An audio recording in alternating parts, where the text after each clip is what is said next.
that I always feel like for characters that generally just, even if I want to learn how to beat them, labbing them is just like a pain that I don't want to go through. It's because I keep trying to make it like a informative, kind of interactive. I keep talking sort of thing. But honestly, I don't even give no fucks no more.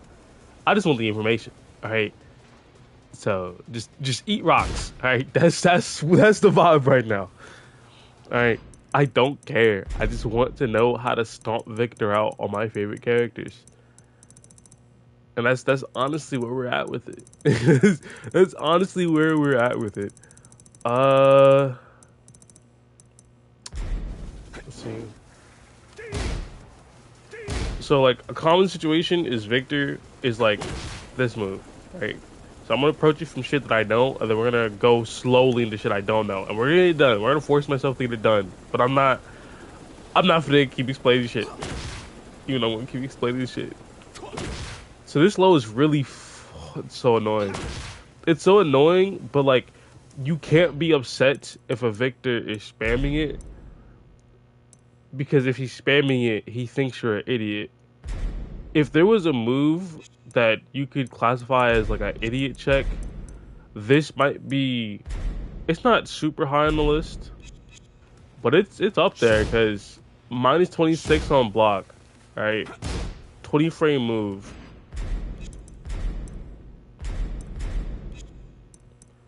Right. I mean, if I were to do something like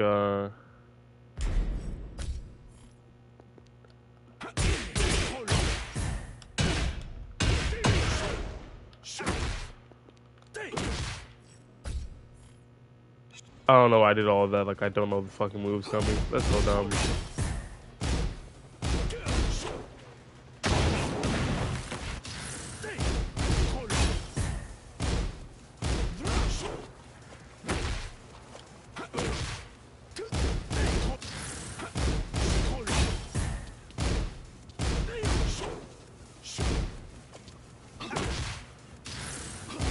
I was gonna say it's reactable, but I'm just fucking not reacting. Honestly. Yeah, I'm just not reacting. Okay, maybe it's not reactable. Maybe I was just fucking talking. The point is, eventually the Victor is going to have to do lows. He's going to have to do lows. And when he does this low, if you block it, he's dead. Or if he does like this low, he's dead, right? Like Victor doesn't have he doesn't have like really safe lows. Minus 13, I think Kazuya can launch that. Uh, what's his name? That Dragunov can launch that. You know what I mean? So eventually, all you have to do for Victor, at least low level Victors, is you have to wait for this. They'll do stuff like this. They'll do all sorts of like spam on your block. They'll like do moves like this. You know what I mean? They'll just test you and test you and test you. But the issue with testing on Victor is that there's literally fucking nothing in his like regular standing to make you want to duck. Even like his grabs in the first place. Let's say you don't break grabs. His grabs are really fucking annoying because like the visual for them. Oh, where's throw escape? I know it's an option. Here it is. Like getting grabbed by this over and over, just does something to you, bro. I'm not gonna lie. This animation pisses me off. Cause like you know it's a 1+2, but like by the time you visually confirm, yeah, that's a 1+2. It's already too late. Like to break a grab, you have to be like razor sharp. In fact, I think let's try like throw punishment against.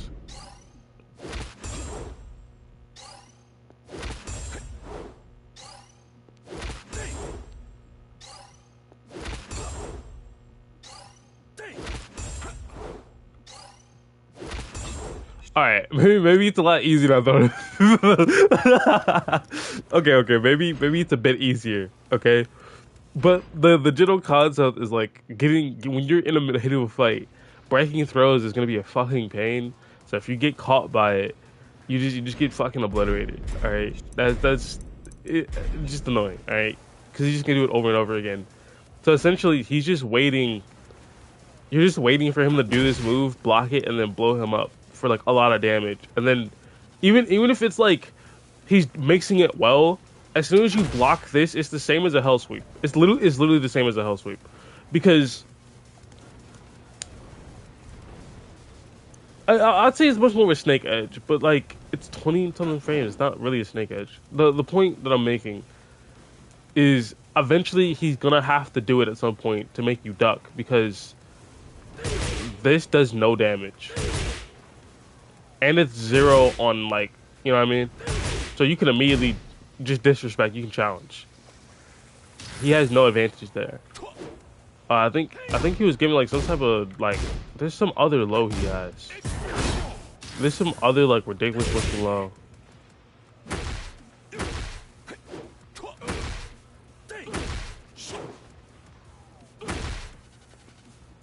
Hold on.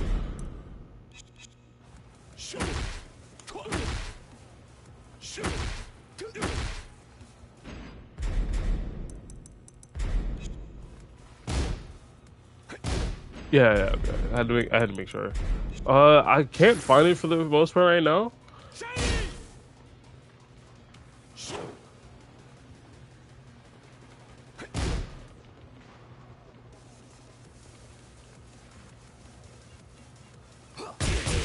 Yeah, this is the low. It's fucking dumb. They gave him a rail running low. We'll cover it when we get to it and why this is fucking stupid. But he from rail running can now do a low, which I get Victor doesn't have anything to make you duck, but like that's just a mental game. Now I gotta figure out how the fuck I did that move.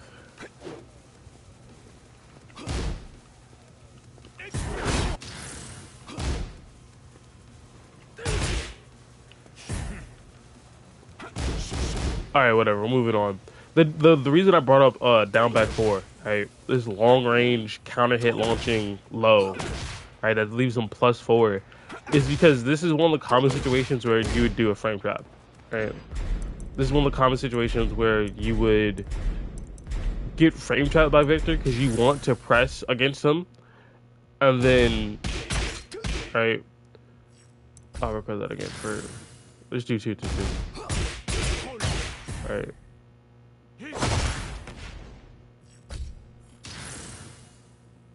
You desperately are gonna wanna. Hold on, let me record that. I know I'm all over the place, but I don't want to deal with like.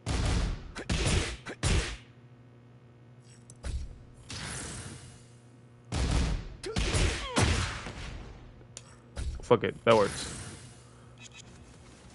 When you do this, someone's gonna want to retaliate. I don't think it forces crouch. Hold on, actually, I think it does force crouch. That's even worse. No, that's a launcher. That's not what I want. Does he have anything normal? I think this is like a kick. Yeah. What, 14 frame kick? That's nice. So, it forces crouch, and he's +4. So really, he's +5 because like you don't have a 10 frame from crouch unless it's like dick jab. Actually, hold on. Let me program that because I feel like dick jab would be the better idea. Yeah, that's 10 frames. So like normally you would want to do something, but then you just get beat by the basic option because he's +4, right? But know what I mean?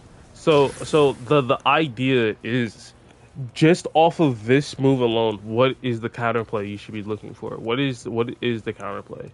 Well, as you've seen there, we have dick jab. So like this, if you're raw rising 1 gets -16 on block. Alright, so if you do this into this, you die. It has a very unique like white particle effect. Someone who's labbed, someone who knows the character is gonna go, oh, he went for the launcher, launch him. You're just gonna die for it, right? Here's the thing. They will not be frame trapping into this move. I know it seems absurd to say they're not gonna use their launcher. It's a natural hit launcher, and it's minus 16 on block. The way this game works is someone's going to use their safe made rush down tool. They're just going to. It's just how that works. The only scenario people would use their natural hitting launcher is in a situation like this, where they know there's a high follow-up.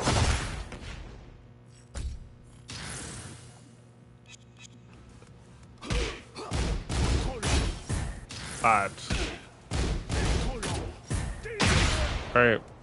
Because if you don't use your natural hit launcher and use your counter hit launcher, see, no launch.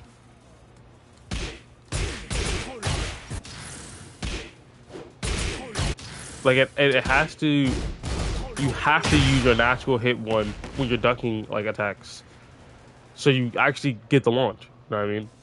And if you use your counter hit when ducking high, you don't get the move. It's pretty fucking simple. I'm not gonna over explain it. Now the reason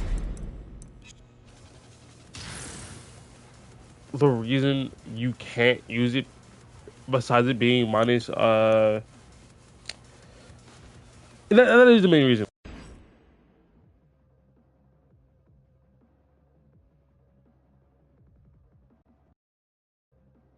Like in the sense of the higher you go, the less moves you can use. That's one of them. Right? You can't really use it in that situation. You can't do this into this, right? And it can be like counter jabbed, right? Something else that I think I seen was it has like a horizontal angle, so I don't think you can sidestep it. Right? Gets caught in that direction. Gets caught in that direction.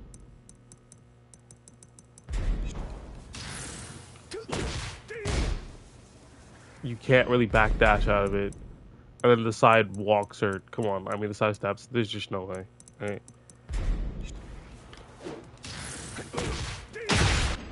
Right.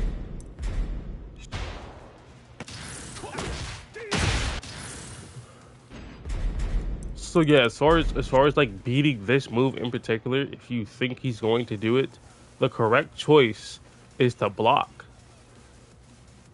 This move, Raw Rising 1, is his lockdown tool. As far as like, I think you're gonna sidestep. I think you're gonna press a button. I think, not even you think you're gonna press a button because you get beat because it's frame 20 minus 4, so 16. So like, anything that's 16 will trade with it. Well, no. Because you're coming from crouch.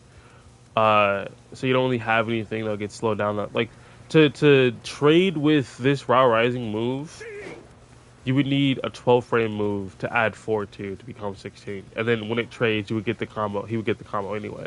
So I think that Punish, eventually he's gonna stop doing it. You just have to block it. Or dig tap. But as we were saying,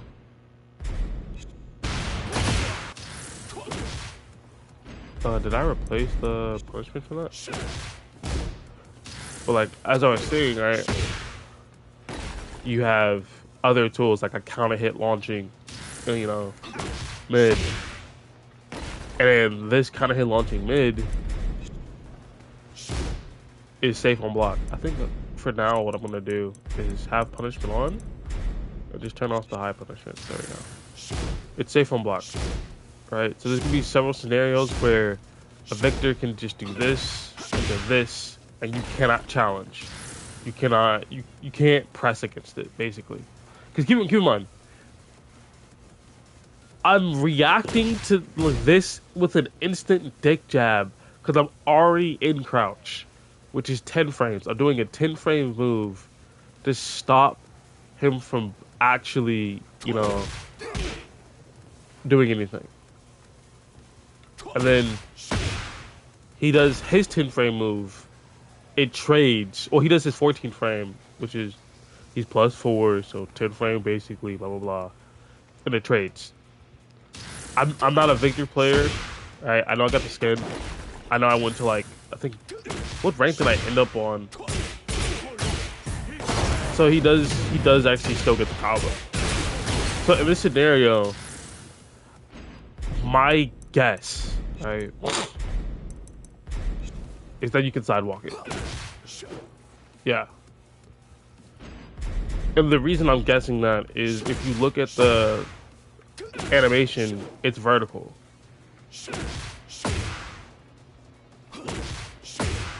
Right? And he's getting caught going to the... I feel like this is something that I have a hard time processing. Like, if... Can I change that in quick select? Yeah.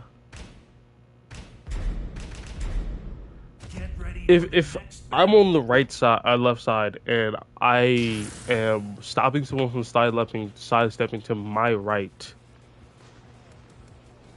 is it the same no matter what? So that's why we're here.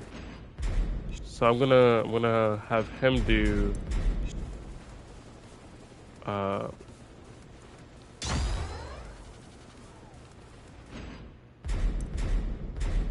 gonna have him do the move. Oh, this feels so comfortable. Okay. So it's gonna be down back 4 into Ra Rising 1. Bruh, hate that so much.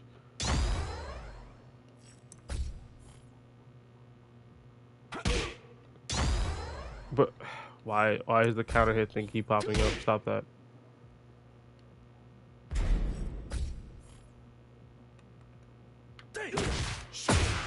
Yeah, that's it. Don't know why I need to be so complicated.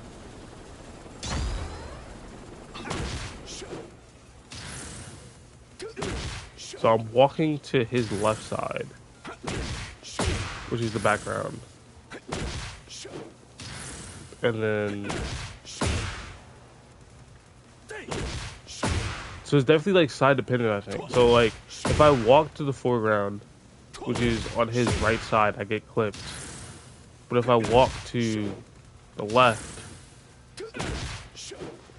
I mean, if I walk to, if I walk towards his left, I don't get hit. Right?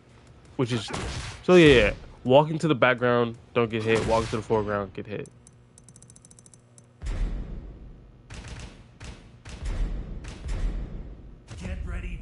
So I want to see if it's, what I'm trying to see is if it's flips. Because that's often an issue where like you watch a video of like someone's on like the other side and they'll go, oh yeah, this is the counterplay for this, do this, but they're on the wrong side of you. So background's good.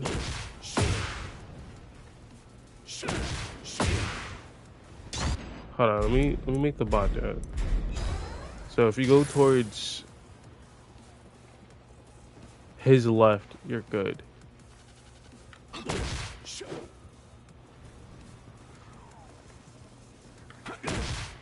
That's the way it was going out. So no, I think it's like, okay.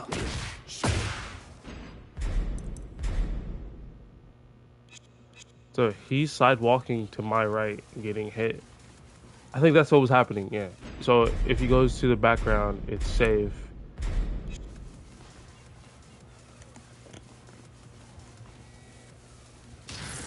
So I need to test it with him doing the move. And if that's the case, I need to go towards his left and go over here.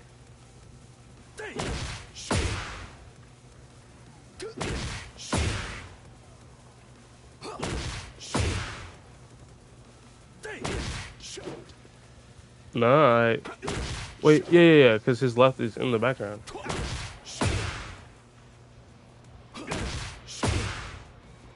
No, his left is in the foreground.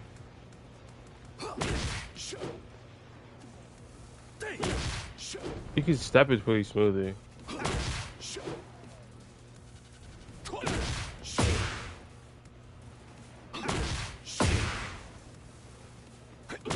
So you can step it to his left.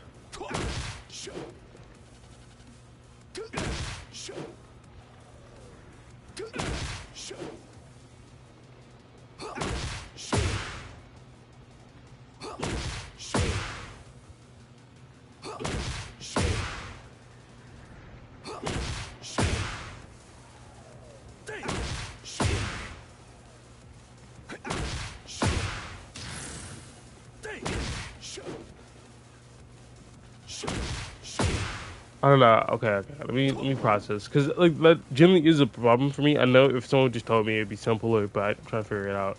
So if you're stepping a move to someone's left on one side, you still have to step it left when you're on the other side. So it's hitting me if I'm trying to go into the background, but before it was allowing me to go into the background. All right, okay.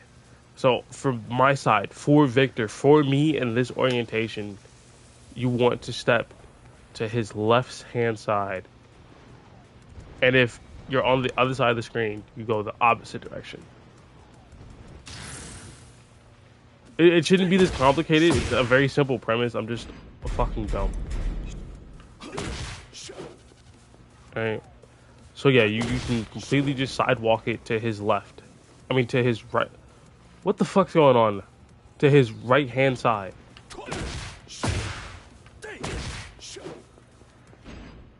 No, he's on sidewalk. Yeah, to his you can sidewalk Victor's right hand side for this move in particular.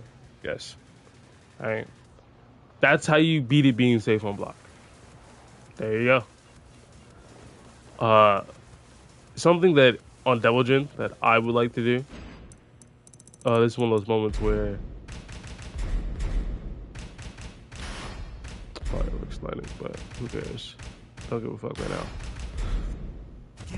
This is the reason we do this in the first place, this whole labbing thing, is because there's micro interactions in between that aren't necessarily, how can I put this? There's like micro interactions that are very good to have down because it makes the gameplay more engaging. Because here's the thing, Victor's one of those characters where it's just like if you had to have a list of characters, it's just like, bro, these characters are bullshit. Yoshimitsu's on there, Xiaoyu, Victor, Ana. People think like Reina is Leo, Jin, Azucena, Harong. But in all honesty, it's much more of like, you just aren't trying. I don't know why I did that. I shouldn't have pressed that enter button. It's like you just aren't labbing, you just aren't trying. And sure, characters can have bullshit, but for the most part, there's qualities to them that make them not so bullshit. It's just like I don't want to say preference, it's just the way you're going about doing it, or your understanding of the matchup itself. And like I firmly was in the camp of like, yeah, these characters are bullshit, these characters are menaces to society, these characters are like low tier brain rot. Why would they even introduce them into the game? But like I recently saw a video by someone I actually do respect. He used to be like Yoshi, now he's a Lydia. He's developed most of the tech for Lydia. And then he showed that like a bunch of high level ranking players didn't know the matchup for Lydia, and they were just saying the same bullshit that I would say for character I don't know, like Harong or parts of Jen. Right? Like these people who get paid to play like the game, they don't know the matchup for Lydia whatsoever. Start bitching about it, start telling it needs to be nerfed, start telling that there's no counterplay when it objectively is. And when you get the counterplay, you kind of just win the game a lot of the times. So it's one of those things that sent me on this path of, we're not bitching anymore. We're just gonna lab the character to the fucking bedrock. To the bedrock, to the bottom as far as we can go. Because of course I want to get every character to GOD, but I also don't want to like just deal with straight losing. You know what I mean? Let's see if I can get electric. I'm turning this off so he doesn't.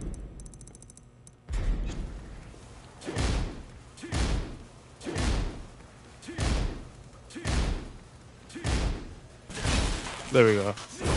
Oh.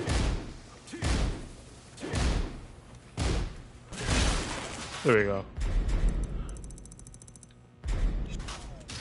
But what I was trying to show, which I know I got distracted, was that if you know this small interaction and you know the Victor player has a bad habit of going for this specific piece of like follow-up, you can just blow him up.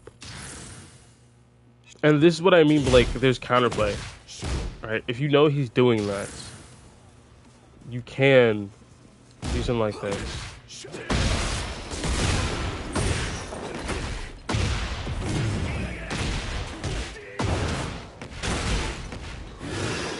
Like you can punish him for being too obvious.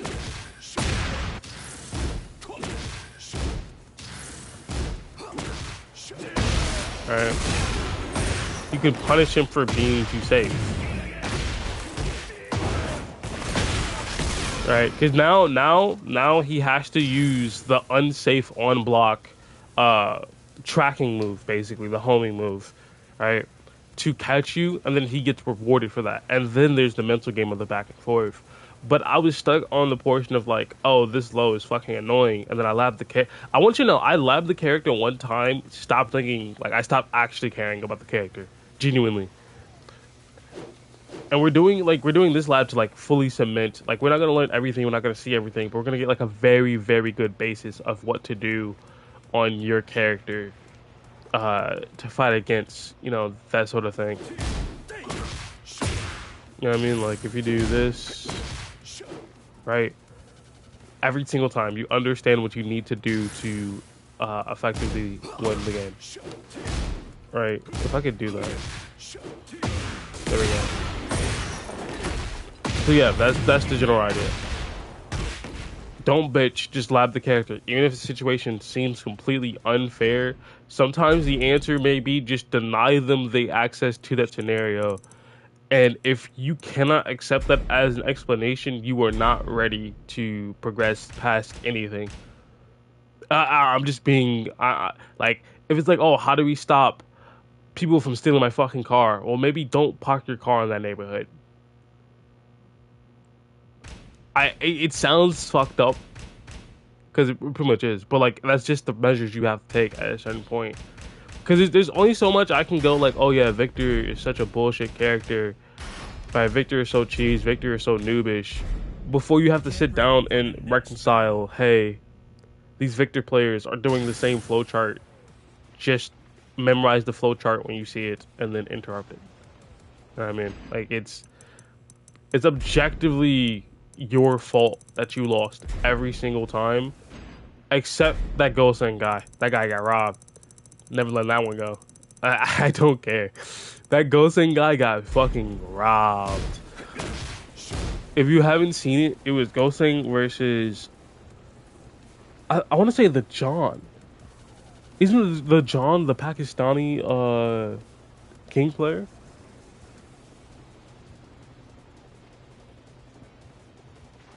Yeah, I think so. Basically, just go look up the John versus Goseng, and Goseng's law, and the John I believe is king. And it's just robbery. They're both amazing players, but like Goseng won like 3 times in a row, but the game didn't give it to him. All right. We have Raw Rising 1-2. So this move here, I have no fucking clue about because no one ever uses it, and if they use it, -9 on block. First part's -14, so they're just always gonna finish it.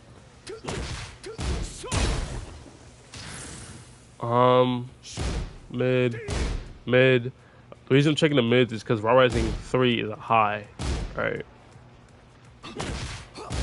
And it's pretty Vertical. So what I'm guessing is that you can sidewalk or sidestep to his left hand side like you're supposed. Hold on, I'm thinking about when I was on Double Gen. Left hand side, yeah. So you're supposed to sidewalk to his left. No, not don't sidewalk. You're what? Fuck. But he gets hit there. That's sidewalking. What about a side step? Wrong direction. Gets caught.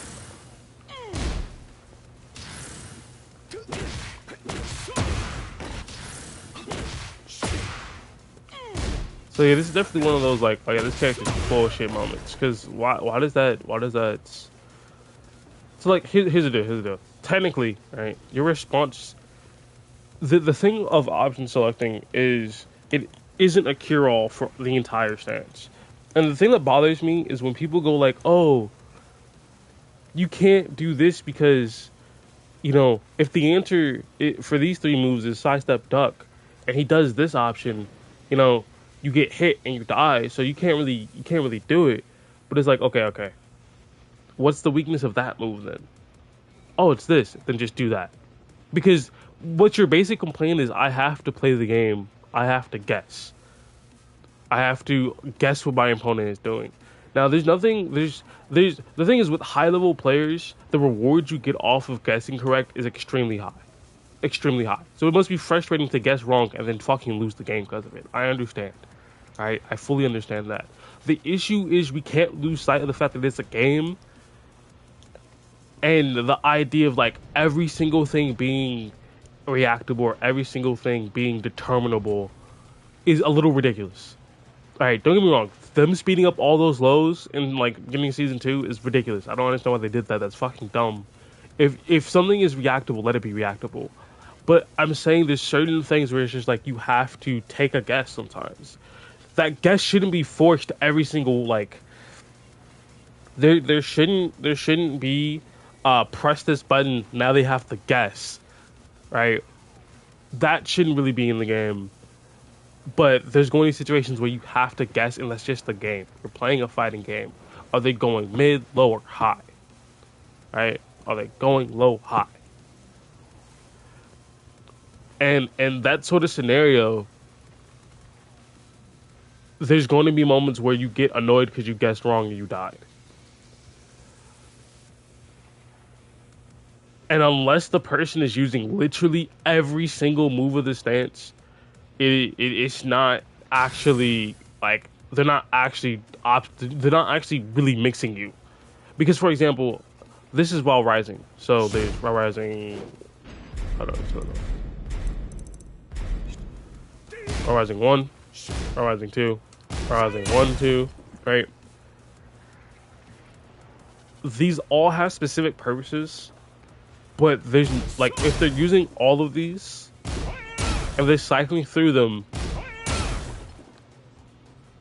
then honestly you could probably just like get away with like power crushing, or you can get away with like certain generic moves. Because I think what you can do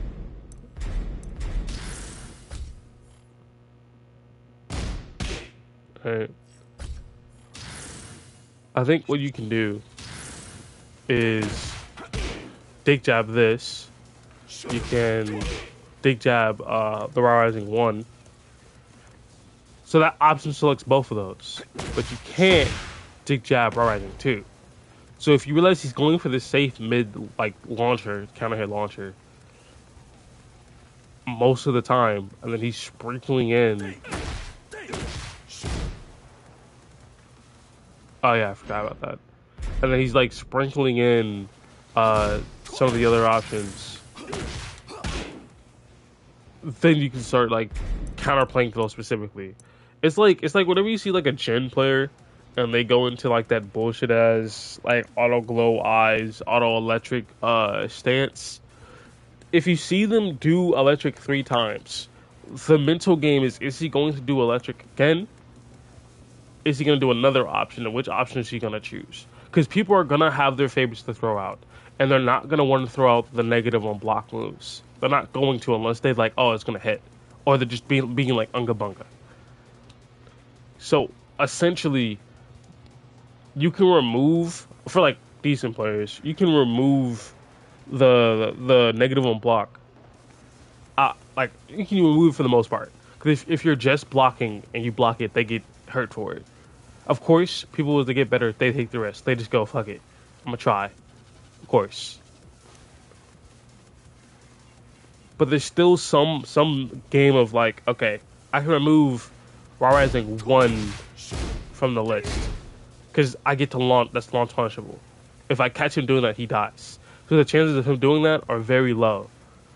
So then you're really dealing with Raw Rising 2, safe on block, Raw Rising 1, 2. Hold on. Right?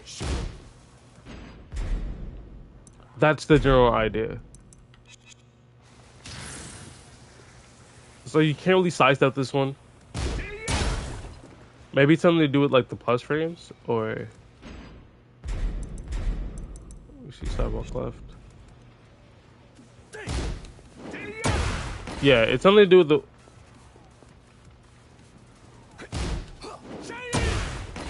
Why the fuck does that even work that way?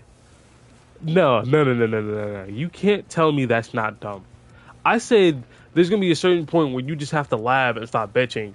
That's not even a labbable situation, or that's not even like a reasonable situation where it's just like, oh, you correctly sidestepped.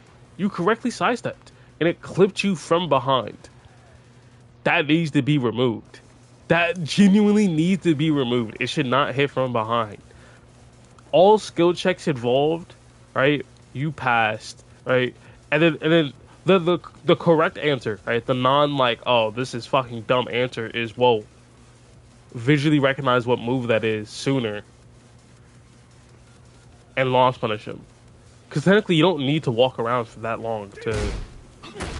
So if you do like big jab, by the time you're behind him, you could probably recognize to launch him. But it's still the situation of like, you could be patient, you could be taking your time, right? And it still fucking clips you. That's ridiculous. Because why are we rewarding players who just got sidestepped? Stuff like that has to go. But it's not going to. That's been in the game for like ever. Let's see if you can walk it the other way. In fact, let's see if you can sidestep it first. Nope.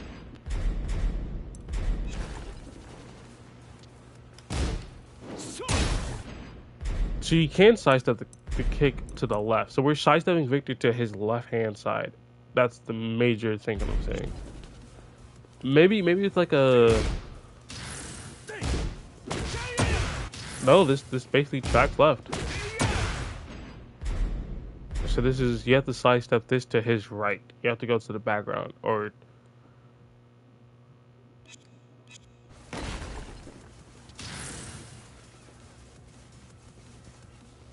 For me, so if walking into the background works, which is walking towards my right, I have to walk into the foreground. No. Because he's sidestepping to his right to avoid me away from my right. So yeah, he's sidewalking to the opposite side of my right arm, which is on my left. So I have to sidewalk to my right, which is on his left. Yeah, he's sidewalking right. I need to sidewalk right for that move in particular. Wait. Which is his left. Yeah. So I'm right. It's just I keep getting the controls are based on who's moving. So again, you move to the left for that move. The issue in particular is the plus frames actually make it that you cannot sidewalk smoothly. And the way you deal with this move is like dick jabbing to interrupt it. But something we haven't tried is power crush. So if we... Can you even power crush from crouch? Yeah, you can. So if we do the punishment training, and then we train them to do power crush. Oh, you cannot do it smoothly. Never mind. Uh.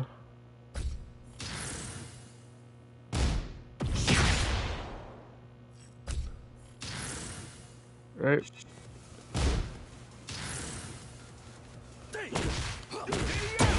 Gets interrupted.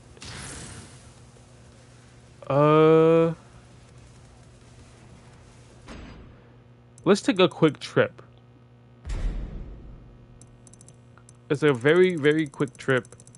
I know where I'm going, but it's gonna give the answers I want.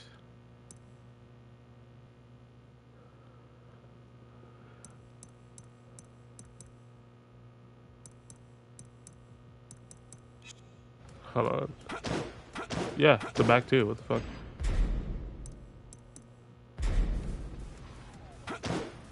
So this is a parry. The question is, how strong is this parry? Alright. Because the situation is immediate afterwards. And you can't seem to do anything on the way up as far as attacking. But I wonder if I can...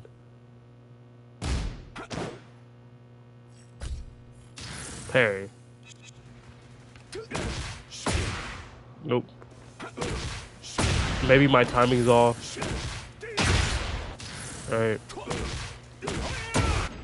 But so far, parry does not seem to be an actual viable option. Okay. That's fine. So far, the only thing I can think to do for that move is dick jab and or sidestep. But like, there has to be no plus frames for the sidestep to work. Tragic, but them's the breaks. That's what we got going on.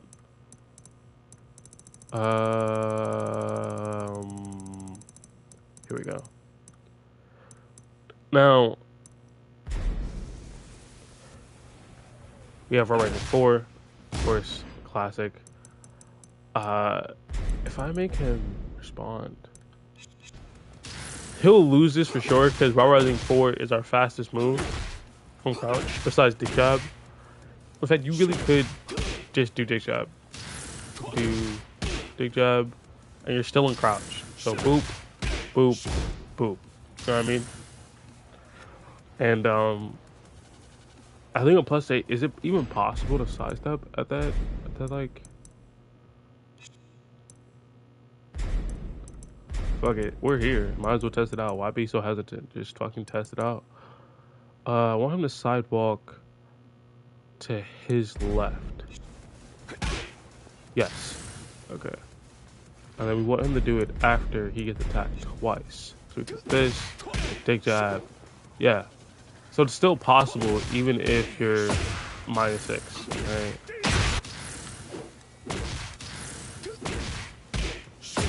You know what I mean? So, at least I thought it was.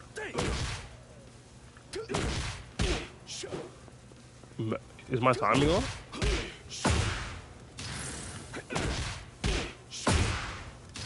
Which technically means you can... But like, if you can't... Maybe it's the other direction. Maybe I'm not thinking correctly. Sidewalk right. Nope, you just get caught. So at +6, you cannot stuff that. You just have to take it. You just have to eat it. Unfortunate. Truly. Damn, this counterplay kind of blows. This counterplay kind of blows. But for this move here, so like something in particular about Raw Rising 4s is they're so steppable, right? You can't interrupt it because it's fast, but to compensate...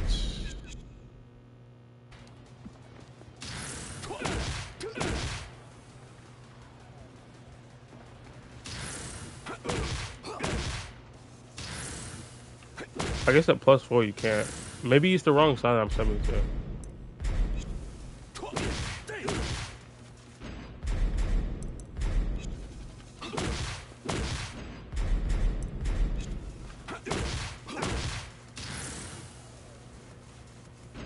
Hold on. Maybe I can hook up to punish?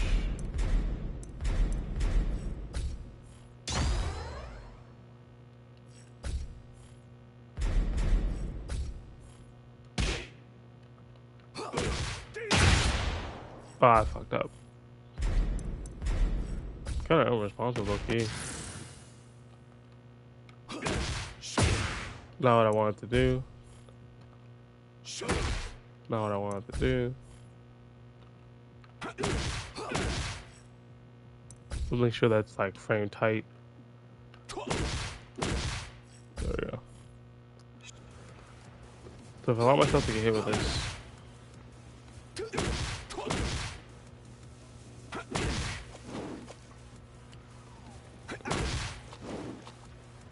So I'm not sure why the bot couldn't step it.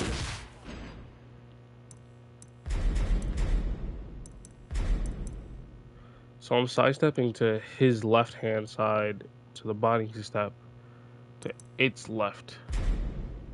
Hey, sidewalk.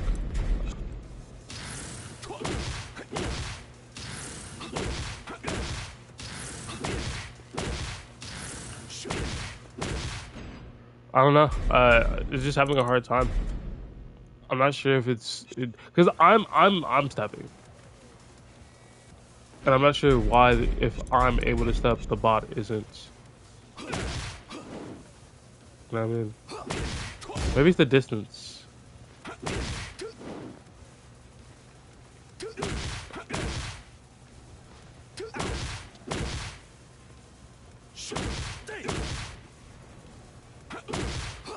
Maybe it's not. Maybe the bot isn't buffering it on block. I mean, on hit. Like, he's not buffering it. See, now I'm getting hit over and over.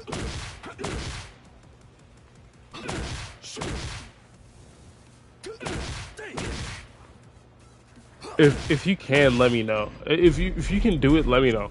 Because I was doing it earlier and I don't know why. We'll just say that you can't sidestep for this move, but like, fuck it. If you get hit by this, you get hit by this. Like, it just truly doesn't matter.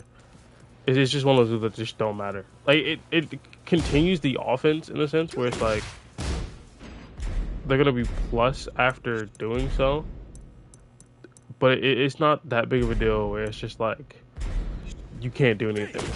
You can't interrupt it. You can't sidestep it, but it's only like 19 damage.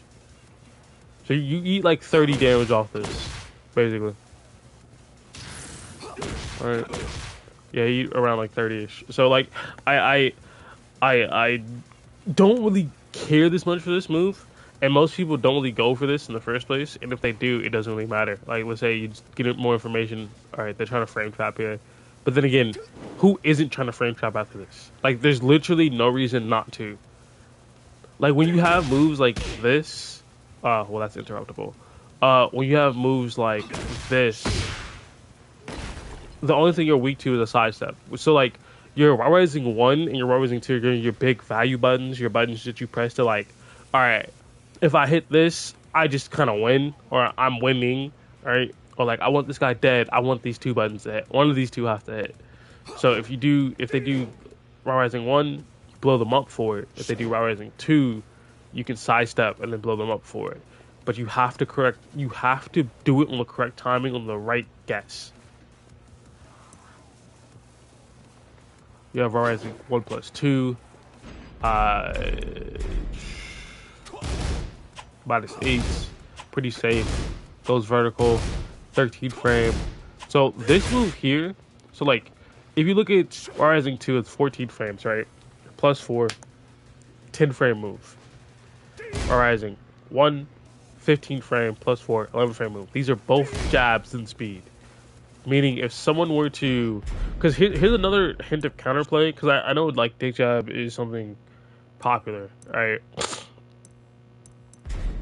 But let's say you don't do dick jab. you don't do dick jab as your counterplay. See, dick jab works there, right? Because dick jab's 10 frames. That move basically is 11 frames. If you do something like rising 4, which is 11 frames,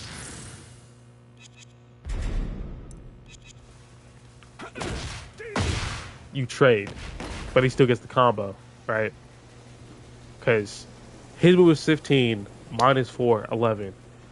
Your move is 11 plus 4.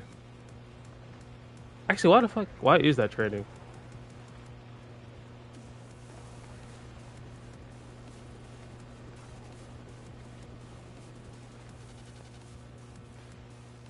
No, no, why is that trading? Because you have to wait 4 more frames to do anything. Oh, I guess because like his move is 15, your move is 11, so yours becomes a 15 move. No, no, no, that's not how this shit ever worked. I don't get it. Hold on, am I tweaking? Oh, is it 20? No, it's 15, and you're +4 off the hit. Why is that trading?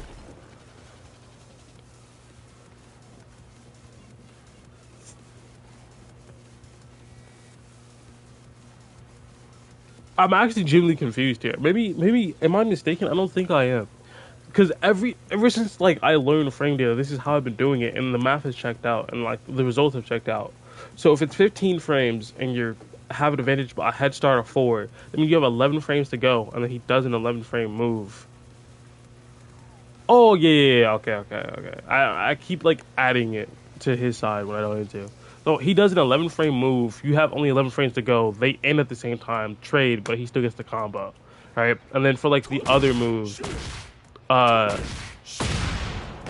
he beats you because it's a 10 frame move. You know what I mean?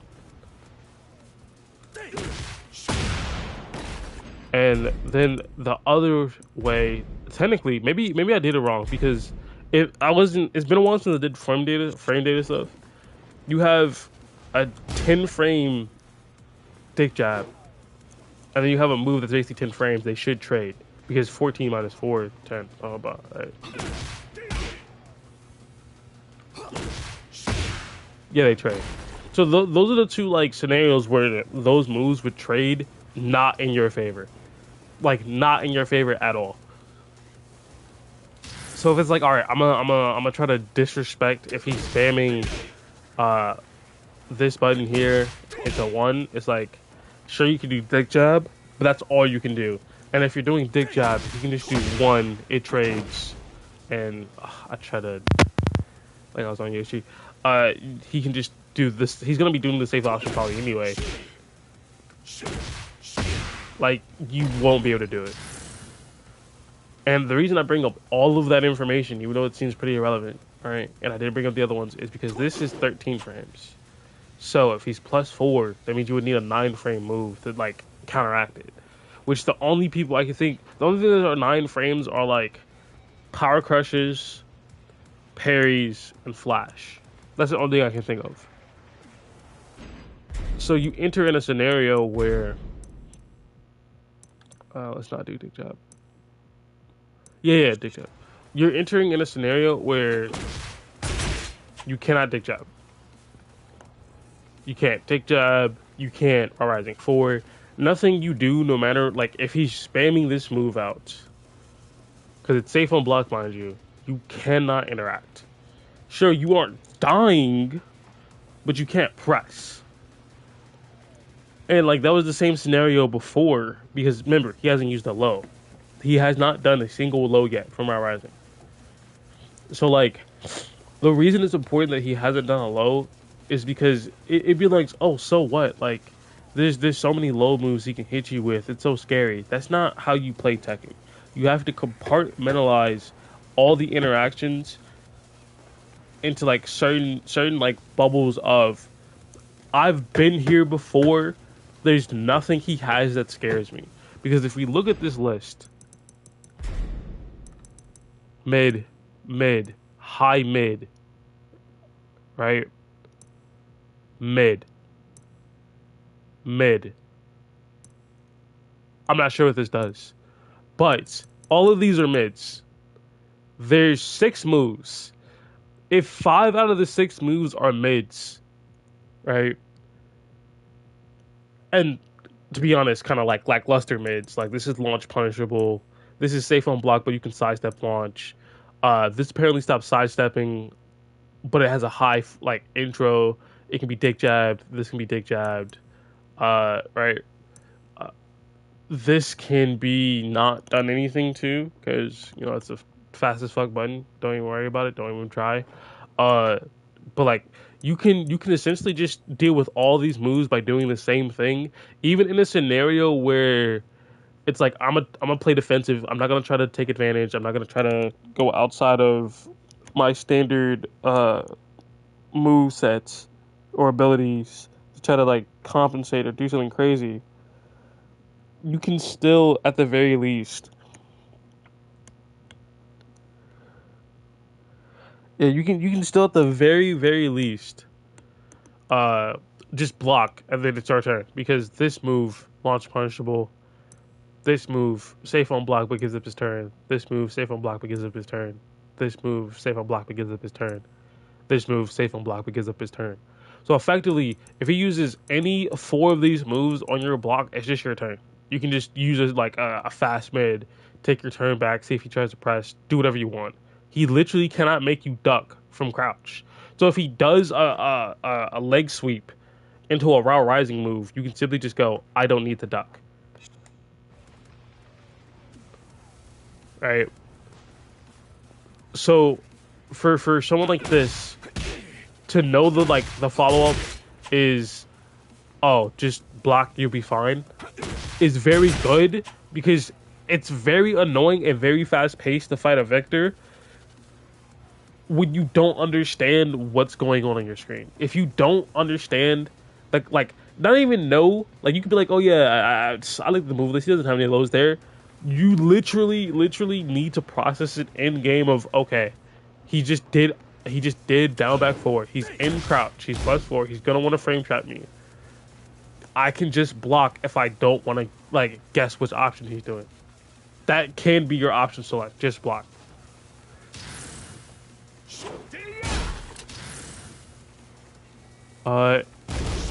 I guess the only thing you would have to look out for is like this in the stance, but it's like in the stance at -8. So you can see this and he can end it. And to be safe, you can just do like a dick jab, right? Or you can see something like you can do like a fast mid, like a down forward one, you know what I mean? Something safe.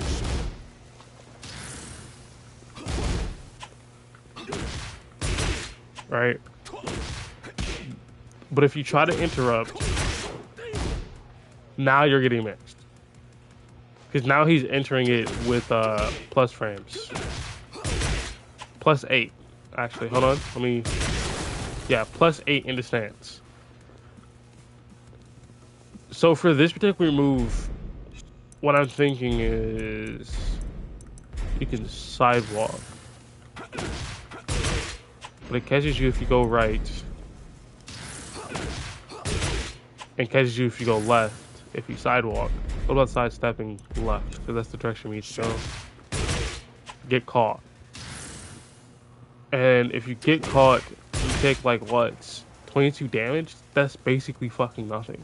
There's the initial hit plus 22. That's like around 50-ish, kind of. Because this is 17, not even. So like 40 damage if you get hit by it. For Victor, but it's also not that rewarding. Like it's not that like much pressure. There's not much here. Because give up your turn. Give up your turn. Give up your turn. Gives up your turn. So once Victor does any of those moves, just hurt him.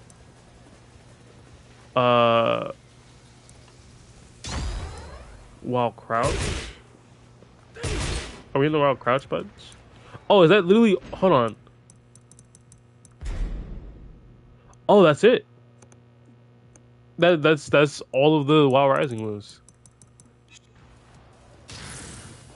Then there's this one. Okay, so since it's here, we'll just cover it. Alright, this Wild Crouch move. This in the stance is pretty strong. Because normally when you do it, it's 0. Alright, it's a low high, but I don't think you can duck the high. I think it's just like you get hit. So it's one of those things where it has great reach. So you can be over here. Now you're in someone's face. You can go into stance at +6.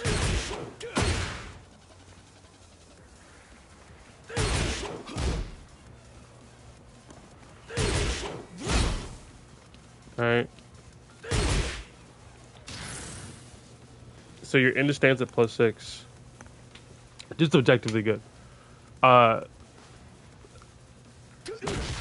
Technically, you can do this from this stance. Right? I mean, from this move. You just hold down to go into crouch, grip your plus frames, and you just do your mix. Which objectively is pretty interesting. Especially because Victor doesn't have any lows. That's 10. Trying to think of the other low. That's 11. That's 17. That's 20 damage. Right? It's a free 20 damage. Don't get me wrong. I'm pretty sure that's safe on block too, right?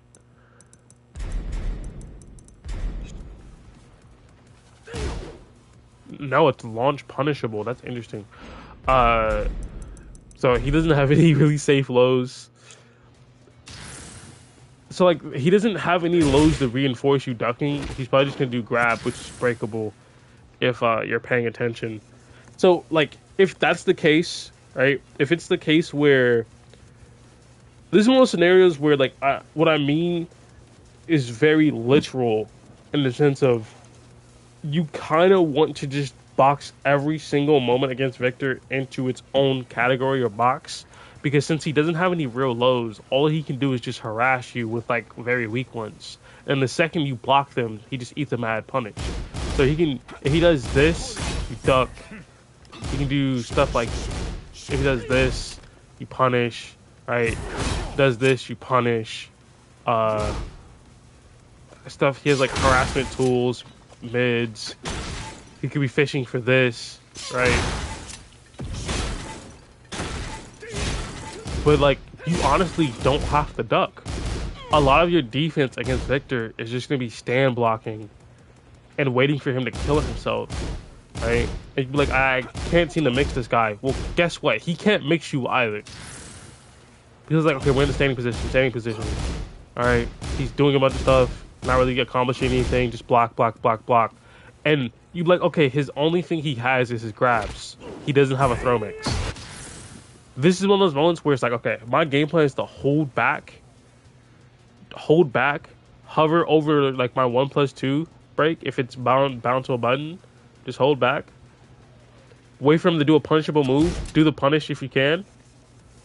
And if not, take your turn. And then he's gonna throw like in like moves like this over and over. Eventually you're gonna block one, murder him. So you just keep blocking. Watching out for the throws. Because remember, the throws is the only thing he has to make you duck. So just block. If you see a string you recognize, block it. Block. But mainly look out for the throws. Because once you deny Victor throw pressure, once you deny Victor any sort of like mid pressure, because you just won't duck, he's going to have to do risky lows like this or like this just to make you like press, right? And as long as you just break those throws, and I keep saying break those throws because that is the break point. That is the point of like, okay, Victor keeps doing what he wants. Because eventually he's going to get tired of doing this, and then go, okay, that's not working. This. He's gonna do like this into this, and this only gives you opportunities. So eventually he's gonna go, fuck it, he's not ducking. I'm gonna go for a grab. You literally just keep looking out for it. And you press the brake, you see one arm, you break it. If it's two arms, you break it. Right? And then that denies him any of his value. In fact, I think while we're here,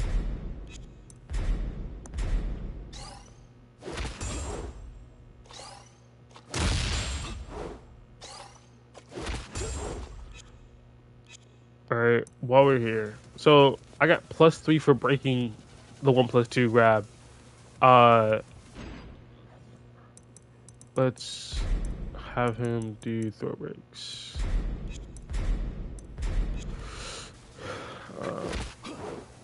Yeah, he's +3 if he breaks the 1, +3 if he breaks the 2, +3 if he breaks the 1+2.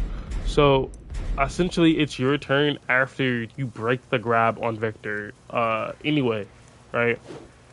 follow up with a very fast, long-reaching mid, because he's going to do down back four at some point to like counter hit launch you. You just the key to fighting Victor, from what I'm seeing so far, is not letting him. You just basically ignore his lows until you get a read, and then you duck on it. And not like a desperation, like, oh, I'm gonna die. You just keep letting him do the lows over and over. Let the lows be the thing that saves him, because you can always do a hop kick, right? You can always do like a if you're on like double, you can do like back three on reaction. Like, there's things you can do against the Victor to beat them at their game. And the greatest advantage of that is just ignoring their bullshit lows that basically do nothing, right? Unless he's like, if he's doing something like this, then like that's a different situation, which we'll get into in a second. But for the most part, watch out for the throws, like, constantly, and don't duck for the lows unless you're completely ready to like launch or like do whatever punish you need to like punish him for it. Like, you should be capitalizing on his throws. Well, not his throws. You should be capitalizing on his lows in the sense of scouting like when he's going to do down back four. During side cut.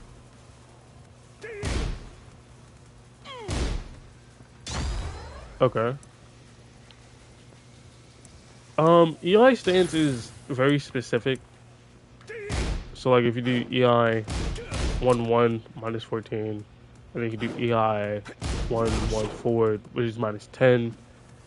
Which either way, no matter what, you can launch. So if I do something like, let's say I make the bot punish me for my actions. Let me have him do up forward 4. Alright. Which is a 15 frame move. If I were to do EI 1-1, doesn't work, obviously. But if I do EI 1-1 forward into button, I get launched for it. And the idea is that the cancel, like the transition into the stance, doesn't actually give you any real advantage, right? It just makes you less negative, which changes the punishment. But since you're going into stance, you can't block, so the punishment is irrelevant. You're minus 10, but you're not gonna block because you're going into stance, so you get launched. So that's a mental game around that move in particular. I think a situation from that, I think we should cover the situation from something like that in the first place if we're really doing our jobs correctly. So we would have to find, we're in EI stance, where is Perfumer, right? So like there's Perfumer 1, let's say Perfumer 2-2-1. So what we're gonna do is we're gonna record the bot doing stuff. And hopefully I can get this down without it being like a pain in the ass. So it'd be like,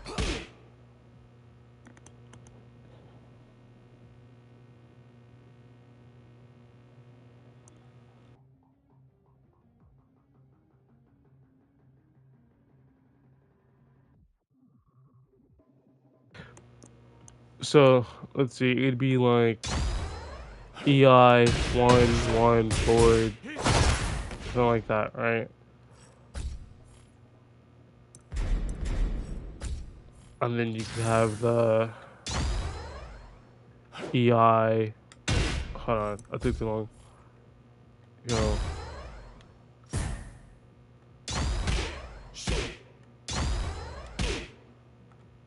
EI 1-1 forward. And then we can just do like another one, like a low.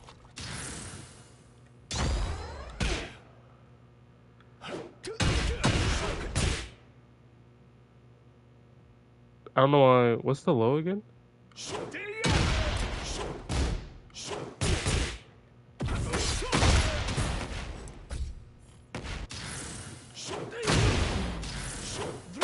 Oh yeah, it's 1.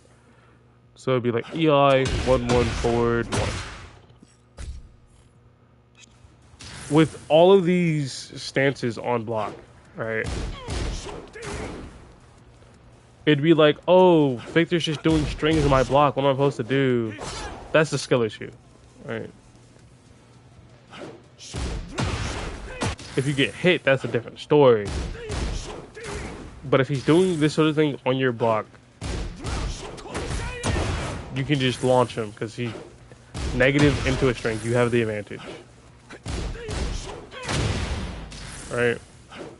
And then it's sidesteppable to both ways. The entire stance just loses tracking.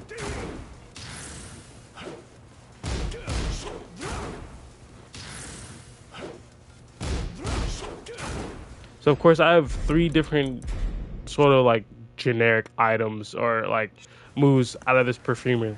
Let's see if there's a homing move in Perfumer. Yeah, Perfumer 4. See, a homing. So if I do something like program the bot to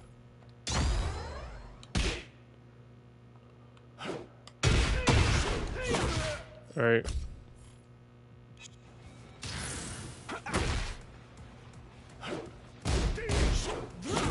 See, I get hit because it's specifically designed to track homing.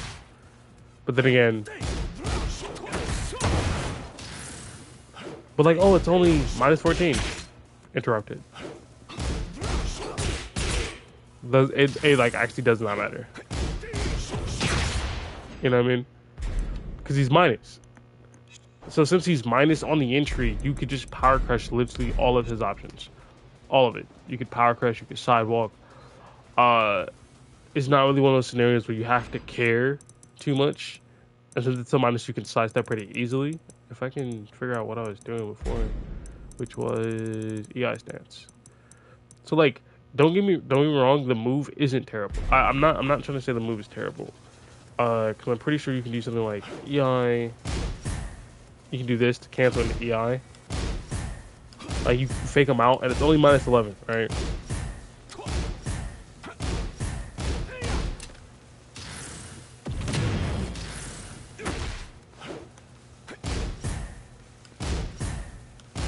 So there's a thing in a game that I used to play called MK1, that relic, right? That game that apparently died. There's a character called Smoke, right? Pretty newbie character. Same thing as like Scorpion in MK11, right?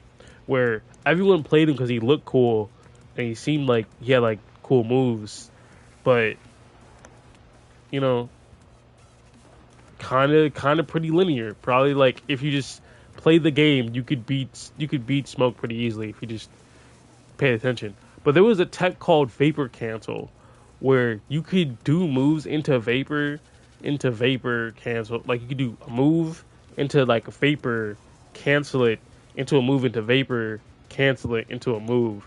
And what it looked like was effectively you were just a smoke blob on their screen, and the person defending had to visually identify exactly what you were doing.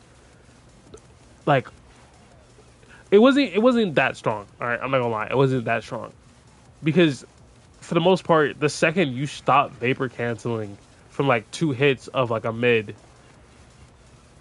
then you're doing a string that's very identifiable, and then it's just like they just block. But it was one of the cool things where I was like, yeah, this is one of the like doper things about this game, where this is an actual tech, where you can actually be like you're like a mist ninja. And this reminds me of that, where you can do visual noise to someone. Right? You can effectively dance in their face, but the issue is you have to earn the respect to do that in the first place. And I don't think I've ever seen any Victors do it. I think I've seen like one Victor play around with it, but that's a pro match where the person is respecting and they see that you've done the move and they go, oh, I'm already too late. And they just move on. They don't press. Then there's like...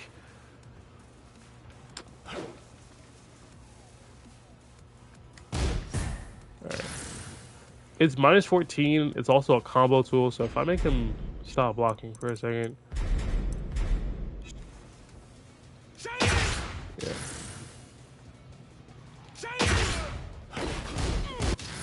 That's not what I want. Fuck it. I don't know the way to maybe. Fuck it. I don't care anymore.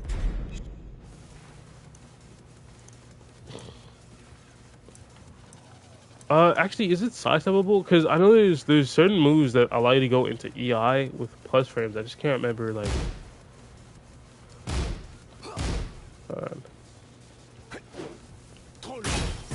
That's -3. No clue. I'd assume it's sidesteppable, but again, probably shouldn't. We'll have to find a move that enters into EI for you and then test. In fact, why even like wait? Let's just find it.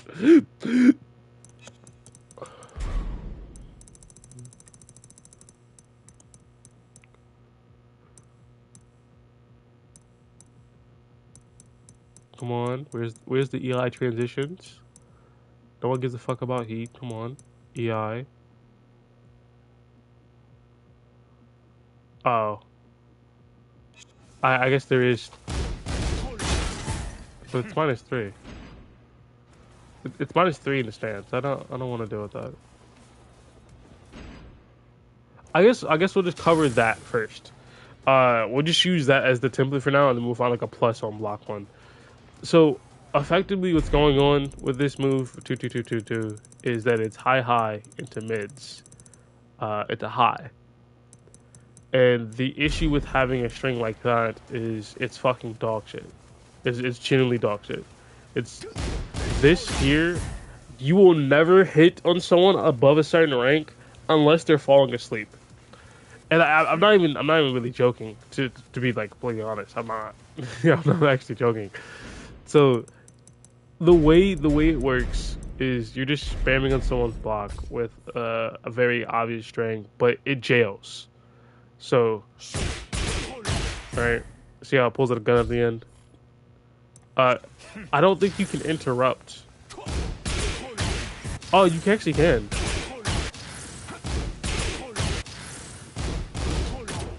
But it doesn't really matter because like after like the first burst, you can just, it's like very telegraphed, so.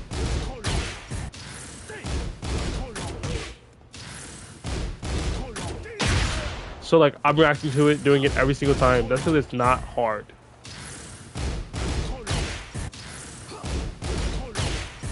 You can't step, like it locks you down from stepping. But you also can like, you can't power crush to it, that's crazy.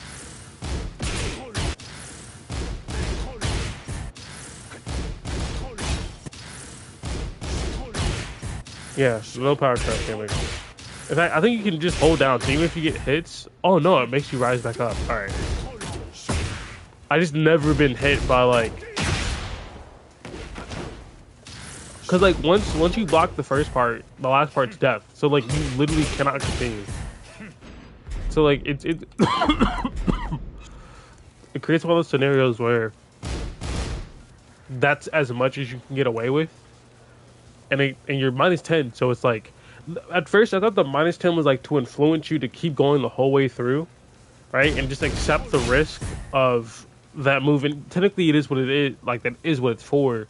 But it's also there for anyone of a higher level to have the mind game of, do I go for that punish? Is he going to complete the string? Now you have something to leverage off of that mental stack of, yeah, I'm going to complete the string. Or no, I'm not going to. Because if they get hit by that move, it brings you into stance at +4. Right? So I think we'll just cover the situation with it on block and then with it on hits. So for example, we have like this move into 1-1. And our first choice of move is, can I jab it? That's typically gonna be like your first like guesstimation of counterplay. Like, can I just go nah and just punch him in his face? You know what I mean?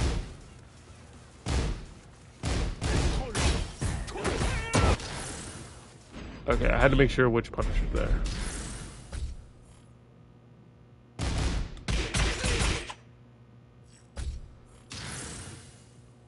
There we go. So if I do this, gets jab interrupted. Reason why, AI 1 is 13, and you're -3, so it's 16. Anything 15 or faster, you get jabbed, and it's not evasive enough, right? Another guess that we need to make is, can you sidewalk? You can sidewalk 1-1 if he spams it on your block.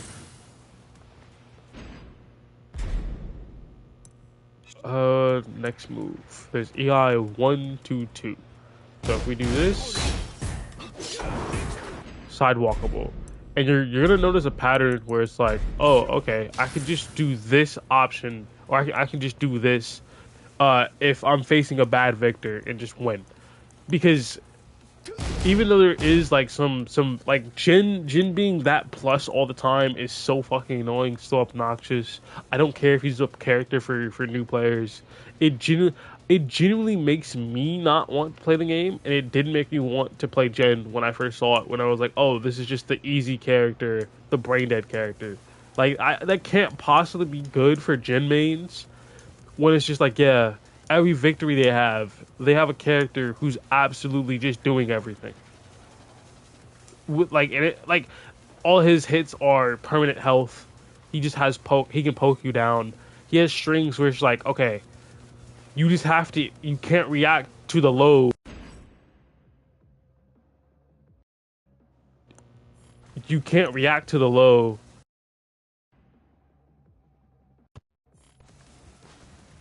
You can't react to the low. There's like a guaranteed low, and the only way for you to react to the low is if you just react to the jab, and that's the issue. Basically, all of his moves are off jab strings, and you're supposed to react to a jab with a definitive answer when the follow up actually fucks you. Maybe I'm wrong. I'm gonna go lab him again eventually, but Jin doesn't feel fun to face against. And if you face a bad Jin and you lose to a bad Jin, it feels even worse. Which, of course, new players are going to lose against Jin. Okay? They're going to. And then they're just going to look at Jin and go, like, he's an unga bunga mashy character. He's ass. And then you're teaching the new players of the game, hey, this is how you play Tekken. You just do a bunch of plus frame on block moves. So then they go to someone like Yoshimitsu, or they go to someone like fucking Raven, and there's, like, none. But to be fair, I guess everyone has like a plus on block spam move except for like Yoshi. Well, used to, because Yoshi has like he has like Kincho forward 1+2, and it's like +14 into flea stance for some fuck ass reason. I don't know why they did that, because now you can do plus on block move into plus on block move into plus on block move into like guess, which shouldn't be on Yoshi. It shouldn't be. And it's like, okay, so what? Like, it's plus on block move, can't do anything about, into like a high, which is plus on block, which is like, just duck it. Okay, what if he doesn't do it though? Because now you're put into a scenario where he literally could just keep doing the plus on block, or he could do literally anything else, and it wouldn't affect him bad because the flea stance is such a weird stance that like the punishments aren't really gonna work because he's floating. You know what I mean? And then like he could do the, like, essentially you have to take the higher level you go, the higher the mix up from each, like, in every single stage of it. And it could be easier than what I'm saying. It could be not as bad as what I'm saying. I just, as a Yoshi player, don't understand why he has that, where it's just like you can mindlessly just flowchart that out and there's nothing they can do about it. Because if they try to press into it, they just get launched. And then, like, they can't sidestep it, so they just have to go for a duck. And if they duck, you could launch them. I could be wrong, though. So, this move here gets interrupted by jab.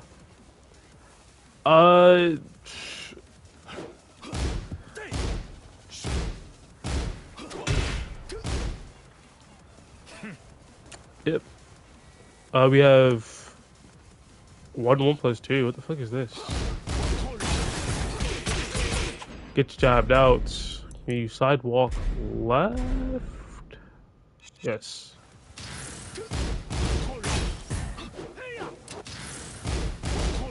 That wasn't a move. No, you can't sidewalk this. So the answers to this, so like, what's happening is, if I make him stop sidewalking, is this move EI 1+2 is +3 on block, but it's a high. And this is incredibly easy to defend against, right? Because one, it's only +3, even but it still enables his mix. Uh, and two, it's also what's the word I'm looking for? It's a high. And I know I was just talking about like how Yoshi has like a plus on block move into a high. The difference is Yoshi has a +14 on block move into a high that leaves him +7 into another stance that he can then give himself another +7 with a frame trap that stops you from pressing into another guess. And like that's pretty much the crux of what I'm saying where it shouldn't be. Like the dragonfly stance is fine. It's like the transitions from stance to stance to stance that are completely forced with no actual like interaction besides like duck. Because you can't sidestep the transition into dragonfly because it's homing. And like you can't even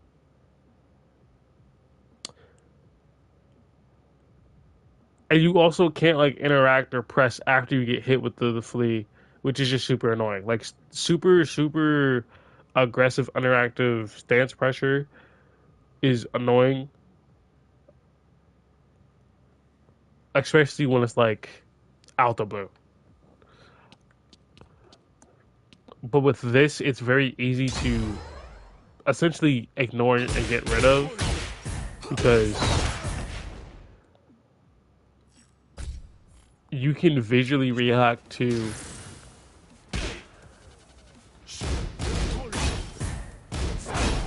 Right, you can probably visually react to that high. Oh, hold on, I really did try to react. I promise. Holy shit. Okay, maybe that's because I know it's coming. Yeah, duck.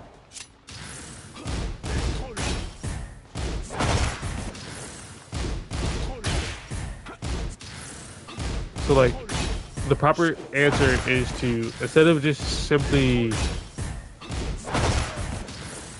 you need to sidestep duck.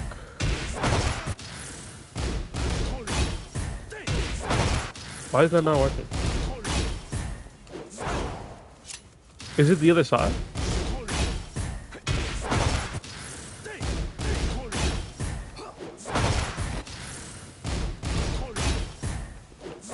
The timing's a bit weird.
I'm actually wondering how long I've been talking, and nothing has been like.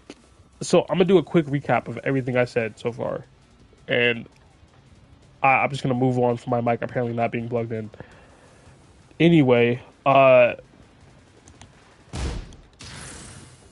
this situation, you can you can basically just ignore Victor's lows because they're all launch punishable, all of them. Well, not all of them. They're all super negative. With a bunch of them being like launch punishable, like this one, this one.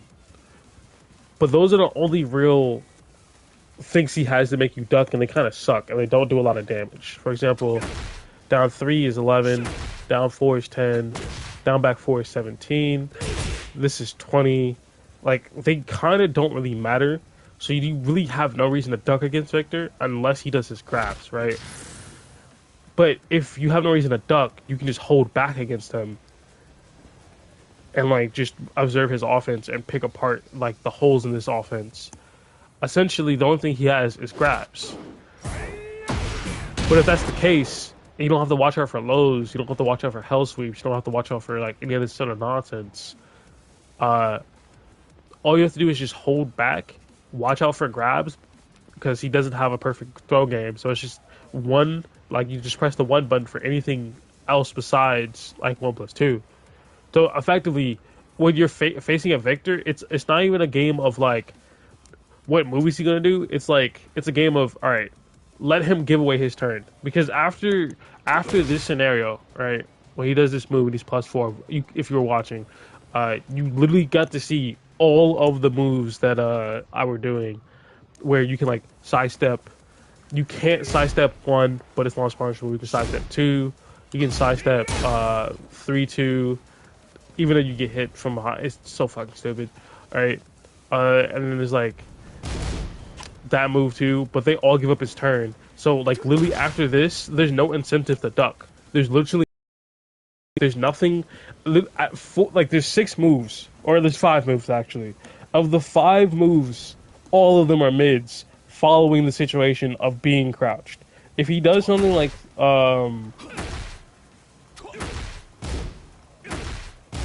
okay, no, those bring him to crouch. If he does something like this, and he's trying to frame trap you, he can only do certain moves. He doesn't have a power crush.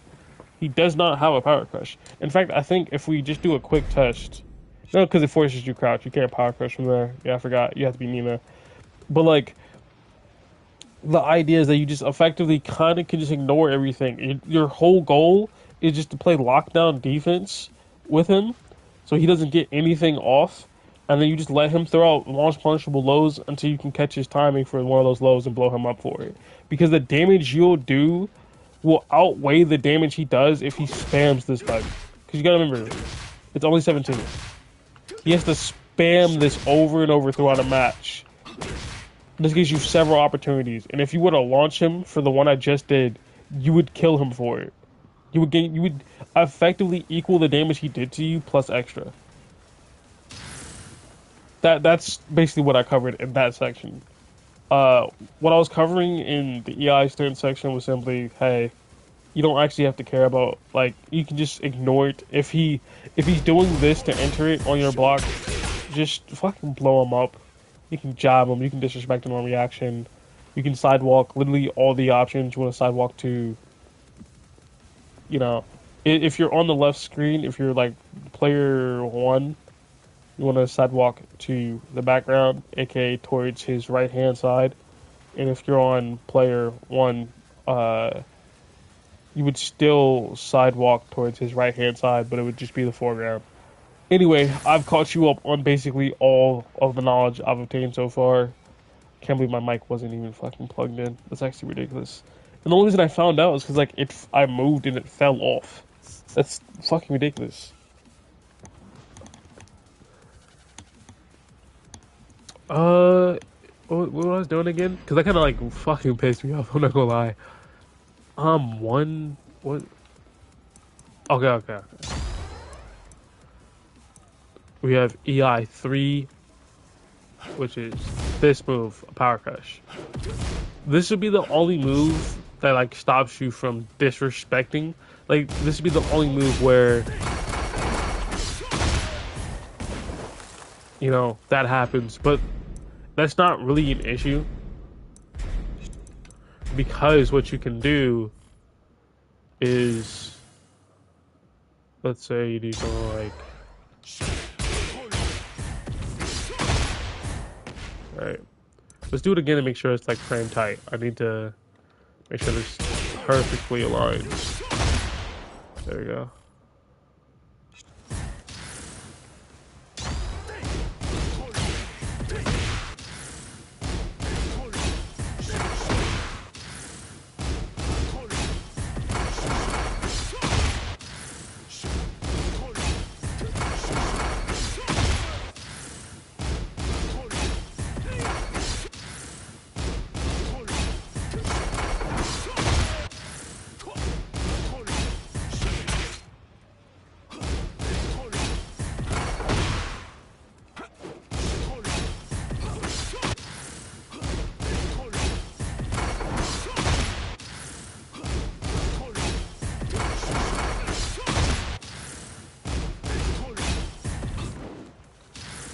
So I was thinking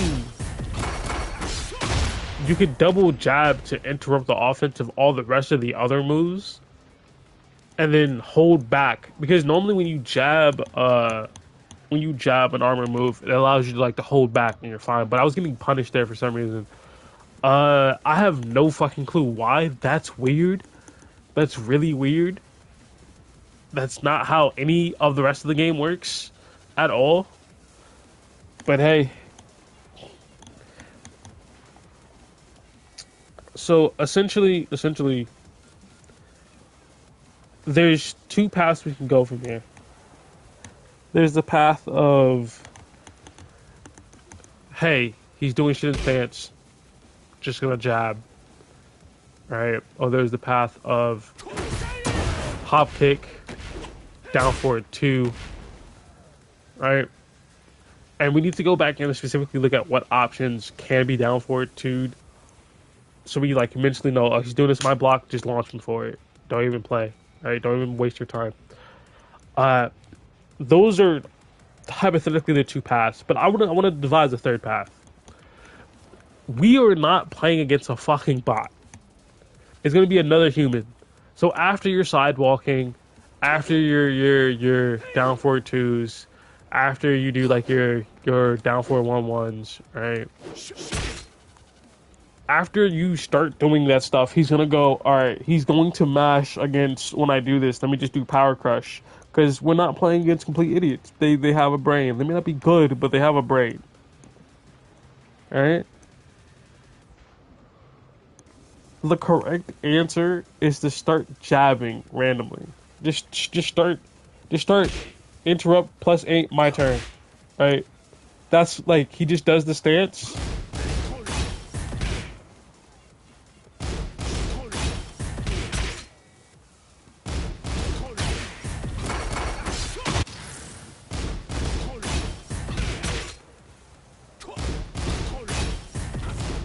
Right. And the thing is, you can punish the power crush because it's -13. You can punish it because it's size levelable. Then you just go no. Right. There's several things you can do to beat this power crush. And if you mash on the correct timing, you can't really use it anyway. On this very specific, oh, I forgot to make the scenario. The scenario being he's using a move on block to transition into EI that's negative, right? Because -3 is the simplest one. Then he has the 2-2-2-2, whatever the fucking string is, that like specifically brings you into this stance on -3, and if it hits, it's +3, right? That's the numbers we're playing around with, and we're just gonna use this move as an example because there's gonna be scenarios where it's just like, all right. Can I disrespect here? Did I block the move he used to go into? Yeah, just disrespect, just mash. And then it shuts down Victor's offense so heavily. And like this is what I mean by like counterplay and like understanding of a character. Because if you know for a fact that Victor doesn't have any good lows and you can just ignore his lows, then you're only dealing with highs and mids. Right? You're only dealing with I cannot be hit by these highs and I cannot be hit by these mids. Then it's about timing. All right, timing and grabs. Because he's gonna still hit you with lows. You're just gonna ignore them, right? And then in the opportunities of trying to frame trap you, he's going to do things that put him at risk. For one, grabbing. Right, you can break that. It's your turn. You're +3 after every single grab break. Then there's gonna be stuff like where he's gonna start doing risky moves, hoping you press. You blow him up for it. So if he can't make us duck, so his entire low category is ignored until he starts using too much, and then we blow him up for it. And then, since his low category is ignored, he can't do anything with highs and mids. Because you have to understand the psyche of a player. If they understand that your lows aren't really that big of a deal, they'll ignore them. So, sure, you keep hitting them, but like I showed before, Victor's lows does basically no damage. They just chip, basically. Then what ends up happening is all the rest of your moves, because you can't spam 4 lows in a row, because if one gets blocked, you die. And all that damage you got basically is irrelevant. And they might even heal. So what happens is that you have to balance it with mids, but he's ignoring your mids. Like your mids, basically, you know your mids are not gonna like work, so you're just using your mids to set up your lows. But when you do a mid that ends your turn, or has a weakness, or a string that has a weakness, then eventually the player is just gonna go, all right, bet, and then blow you up for it. And I'm not talking about like counter hit lows being in the equation, because that's me attacking you, countering me, right? I'm talking about on a pure basis of one-on-one. What is my opponent going to do? Are they going to duck? Are they going to sidestep? And they could just simply fucking ignore you. And if there's also several moves from your kit that transition into stance on block at minus, and the person knows that, you can't use the stance. You can't use that transition. Because 2-2-2-2, or whatever the fuck the move is. Yeah. That gun part is a high. So that gets stuck, you die. Let's say they let you get it off. They could down forward to you, they could hop kick you, they could like jab, they could grab. There's so many things they could do to interrupt your offense because you decided you wanted to force it on block. And that's effectively the matchup against Victor of like, let him blow himself up. You just let the Victor burn themselves out. And like this Power Crystal is a perfect example because of the fact that sure, it probably like wall spots, doesn't it? Yeah, sure, it's a cool move, right? -13 on block. It also loses the grab. So theoretically, what you could do, if you really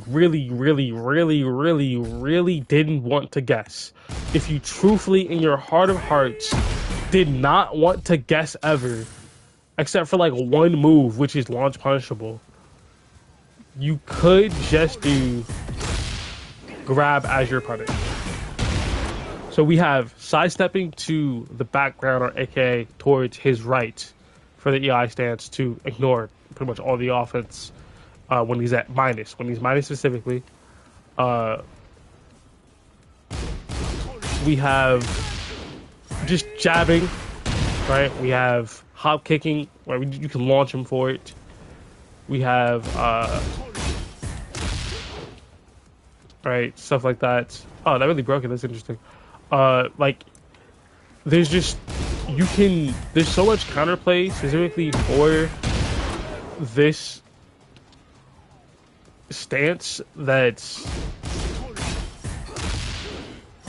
like, you can't transition on block because they're just going to jab you out of it.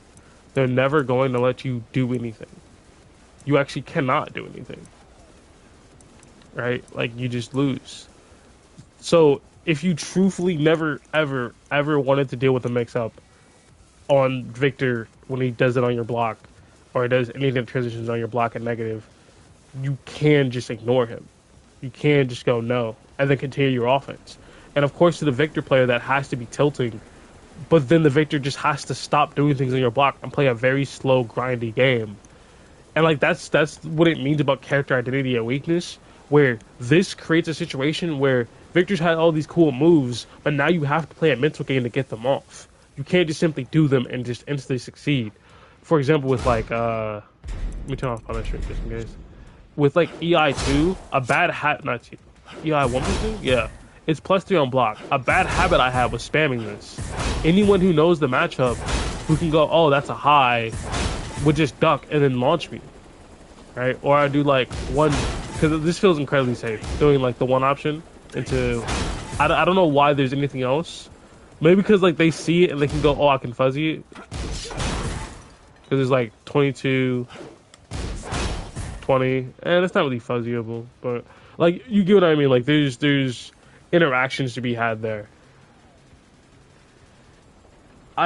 It's such a bad habit, and I lost so many games because eventually it boiled down to me being like, oh, I'm just gonna crutch the +3 into like a grab or something because they don't duck. Because they literally never have to duck. You could eat this all game and still win. And that's just what Victor has going on. That's the identity.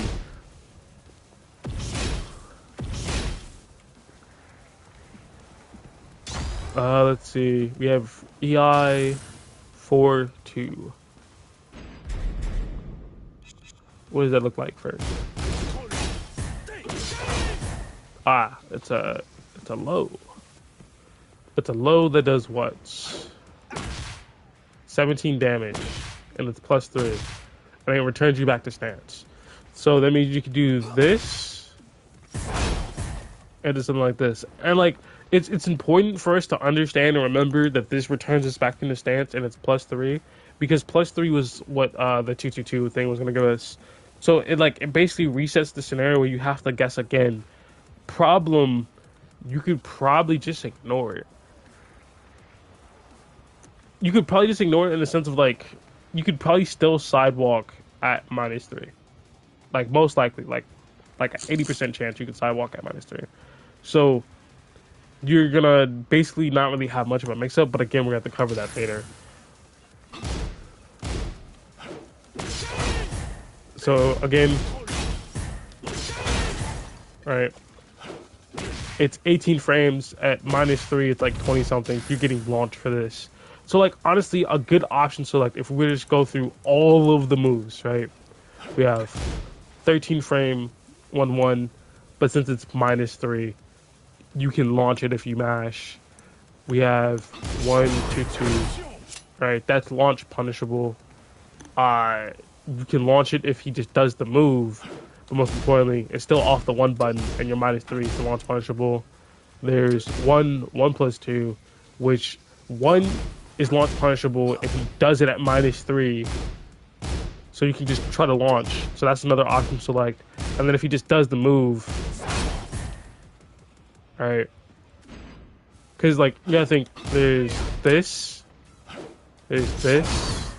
right? Which immediately tells you to stand back up. Like it immediately tells you to stand back up. It's a mix. So like this and this are a mix from one another. It's just that like if the person decides, hey, what's the way I'm looking for? If you guess wrong, you die. Is effectively like it's such a like, you have to be willing to die on this character, because if they duck and you hit this, it's like cool. If they're standing, you have no choice. Well, I guess you have a choice. You can just stop there. You can just test it, just go boop. Alright? They're just gonna take the turn and fight back, but like, you don't die. Because there's those mental frames. But if you do the whole way through, they know that's the end of the extension, you die, right? Or if you do this and they duck, you die. Different button. This one is 16 frames. At minus, you can always launch it, right? You can just launch it if you want. Then we have this stance, 17, launch punishable. So like, I guess if I wanted to see if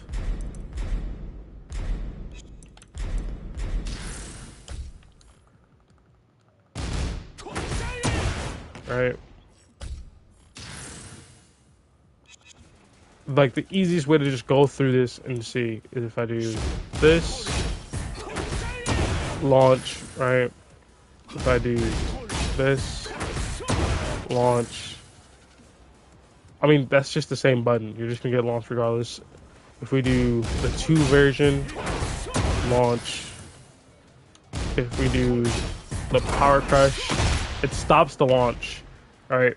It stops only you getting launched, which we'll discuss in a moment.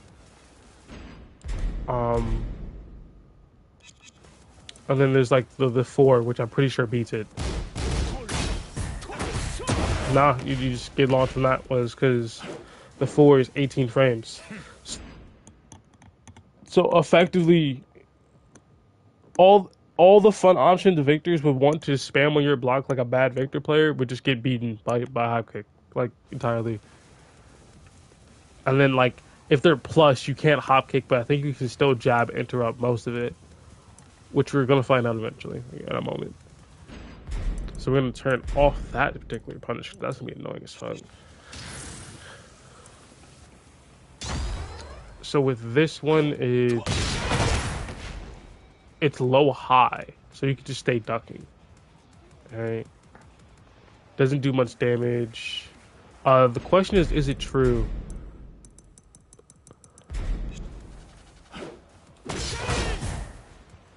It is true, but it's like -5. I mean, it's not true. And I know there's a counter hit property. I think what I'm gonna do is something like, where is it? Opponent counter hit. There we go. And then we're just gonna go to defense.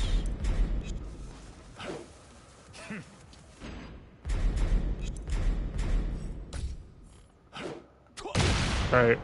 Counter hits is +8. You can go back in the stance. You can continue your +26, right? And I think then it is a true one, right? Fuck, I can't see. I would just have to figure it out normally.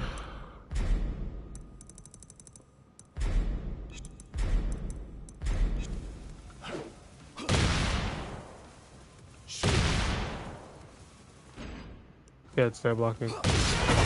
Yeah, so it on counter hit it becomes natural. But that doesn't really matter if you like, because you don't really have a reason to duck. So like, this is one of the ones that can be launched, and then there's this one which is a homing move. So that's like what? Oh, just that, which is gonna be harder, I think, to sidestep in particular. So if we do something like sidewalk to your left, it gets caught. Oh no, not left, right, because sidewalk right. It is losers. Oh, I pressed the wrong button. So it seems to be working to stop it.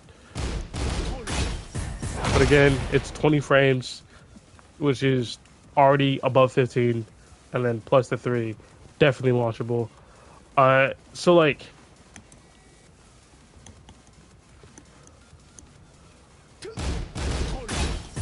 the only thing left is this move here.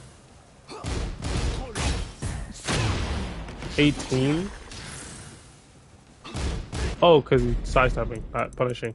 So obviously it can be launched. I don't think I need to explain that, but it also can be grab punished.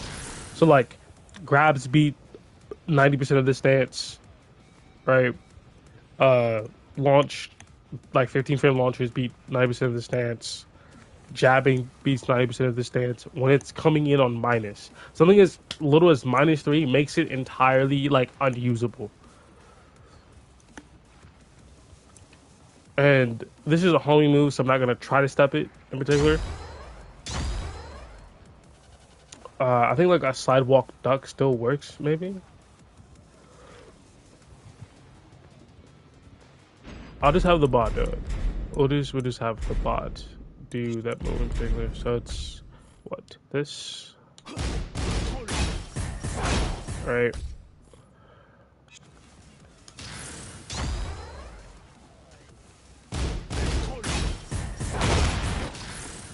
So I think, yeah, you can still like sidestep up. Yeah. It's gonna be kind of hard to do at first, but I feel like you can get the hang of it. Maybe in comparison with like another move there that's like meant to catch you. Like if I do something like this. No, that's not the right one.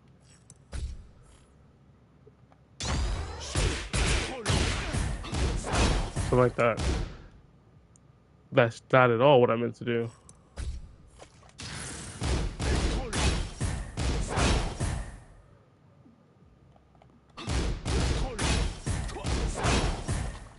There we go.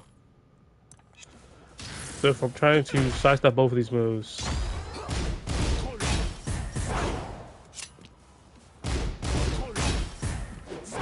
yeah, so you can just do it. Yeah, it's not that hard at all. So for EI, down one, pretty safe on block. Mid heat engager. Reuse for a heat dash. Alright. So for this particular one, again, still interruptible. The question is, it looks sidesteppable, and everything has been sidesteppable so far. Oh, that was a grab. Wait, is there like high crush on this? It looks like there is. So this move might be like the bane of grabs, because it's a high crushing option to get around that sort of thing, which means if I go to the punishment list and I turn on the jabs, it should lose. I mean, it should win. That's not the jab. That is not the jab. That is not the jab. That's the mid launcher. Let me record that again, because I have no clue. Alright, bro, whatever.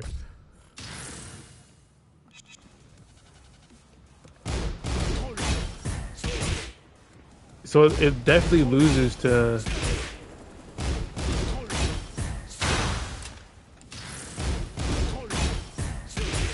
Yeah, it loses to it.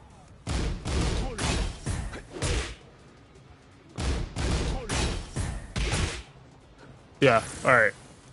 So it's just particular, like, grabs are just slow enough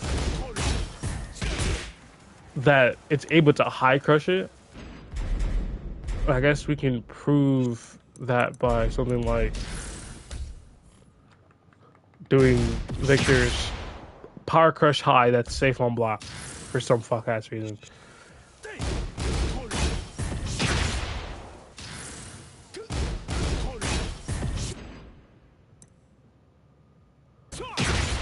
No, because it doesn't duck underneath it. I don't know. I'm not too entirely sure why the grab doesn't work.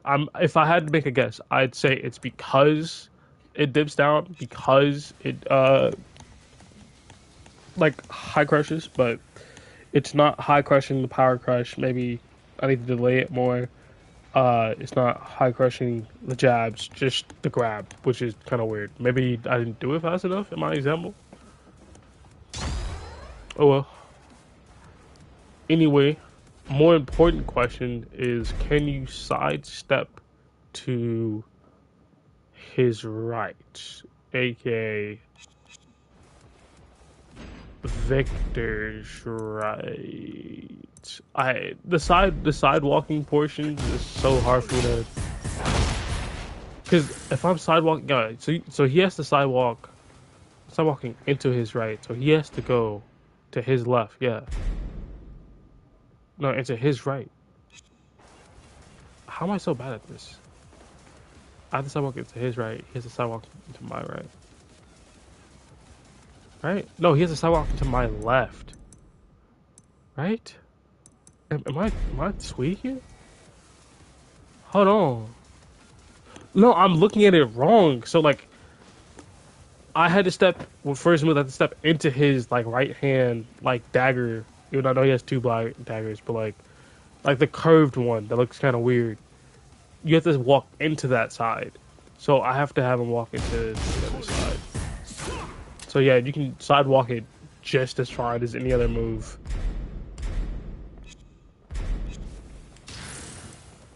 We have down two, which I don't think I was this one. Oh yeah, I have. It's +4 on block. A bunch of mids. It's plus. Right. Returns in the stance. Right. When he's in heat, I think it does like a fuck ton of chip, right?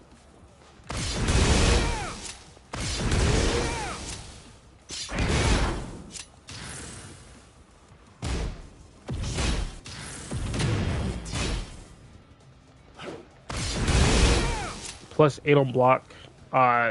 Not much you can do there. It's one of the moves where I don't think you can sidestep it. I think it catches sidestep. Oh no, you can sidestep. Okay. Pretty nice. The counterplay would just be sidestepping. It says during heat and EI stance. It's just the same thing. Then this is the only low he has from the stance. So in the same vein as his standing state, there's a bunch of moves when he's standing that you can just fucking ignore, mainly his lows. And because you can ignore his lows, his mids have less pressure, so you just kind of ignore them by blocking. You can ignore his offense for the most part, so he's just going to poke you down all game. So it doesn't become a game of figuring out this block string, even though it kind of does. It's much more of like catching Victor's timing on certain moves and then blowing him up for it, or letting the Victor blow himself up. Where you have to do this before he chips you down via force. Like that's the only thing he can do. Right? You just have to. But I will say this low kind of fucking like this low hurts. It's a full screen low, by the way. So like it's not like, oh, he can't really do anything to me. You could be back here and still get hit by it. Of course it's reactable at that range. But the point is you're not safe. But of course nothing else is going to hit you except for this move, right? Like that move is gonna be reactable. Anything at this range is reactable. Like nothing theoretically should hit you from this range. There's no mix here. Right? You see that go up, it comes down, you launch him for it. You see this, you whiff punish him for it, or if he's closer, right? You just, take it. But like from like this range, you can just duck. You can just duck. It doesn't really matter. Literally nothing matters. You can just duck. It's when he's about here that it's like, okay. You know what I mean? Like about here. You can go like, oh, he can, still hit you with that. He can hit you with that. That's when it's like really a mix of what do I do? He can do this. And if you've been doing nothing but blocking his mids and highs, there's a good chance that when he goes in a stance, he's gonna be doing this or this, right? And both of those are launch punishable. Both. I'm pretty sure both of those are launch punishable. No, that one's -13. But like, you get the general concept of like they're punishable. So you're basically stand blocking. When are you gonna do a low? Guess. Boop. Get your punish, right? And you can afford to eat a bunch of lows to get his timing down for that.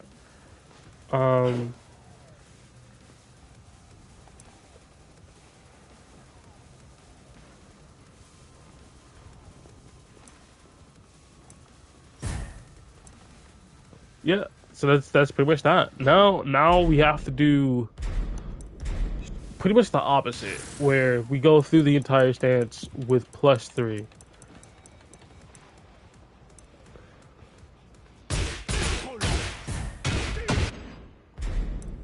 Oh, he tried to sidewalk. It's not punishing. So counter is a 13 frame move. He's +3 off of it. Only thing that's gonna beat him is a jab. It's the only thing.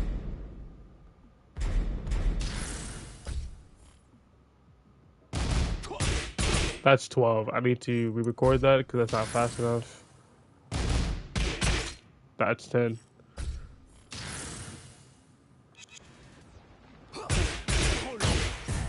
Oh, it's +4. Ah, that's weird. Alright, so it's +4. 13 frame move. He doesn't have anything for that. At least I don't think. Something that I want to try is his parry. Alright.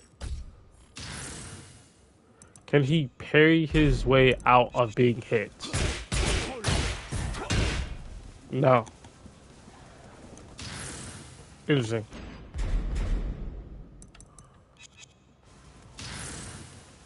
I guess another situation to try would be his power crush. I think that's the right one.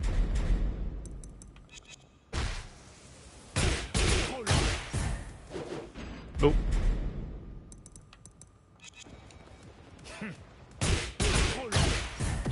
Yep, there you go. So you can power crush once you get hit there. Let's see. This one.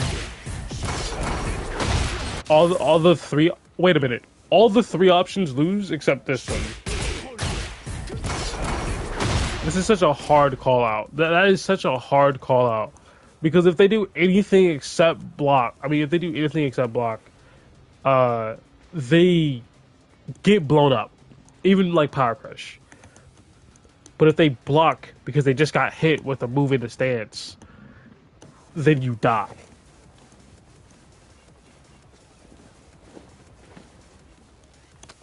Give me a second.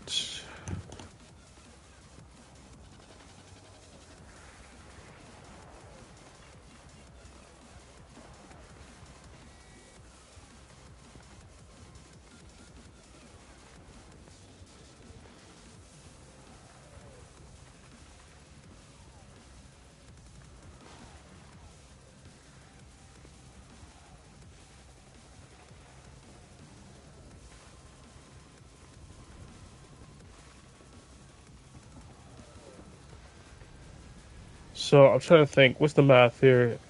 8 frame. The fastest move he has from stance is 13. So what you would need to do is get a move. You would need to get advantage. Like, you need to get advantage so that they would need a 7 frame move to win, right? So to get 13 to 7, that's 5. I need to be +5 in the stance for me to win an interaction where they can't power crush me. Or use this very dangerous move. Those are the two choices. And if they're using this move and you block the second or first hit, you can launch and kill them. If you do the full streak, you're probably guaranteed going to be killed at a certain rank, right? So like it's definitely one of those things where it's like, bro, what do we?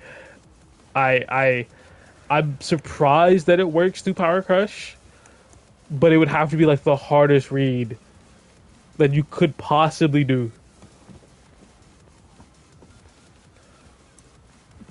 Then of course you have like 1, almost 2. So let's try that.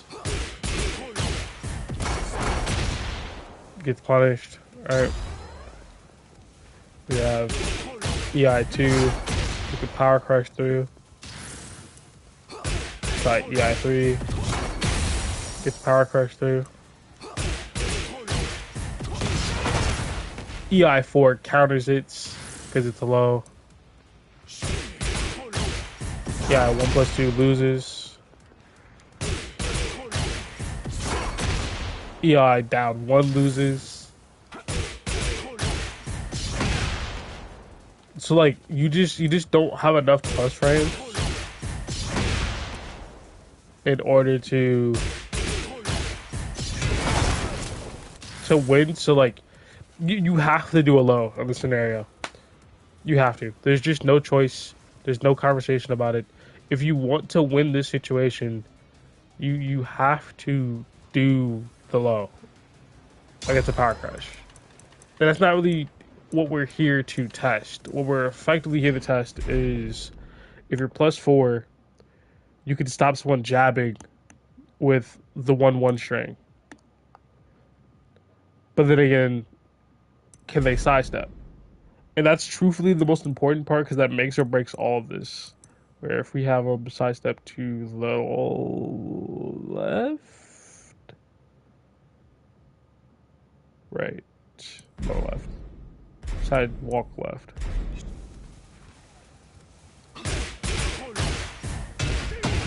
Right, gets caught there.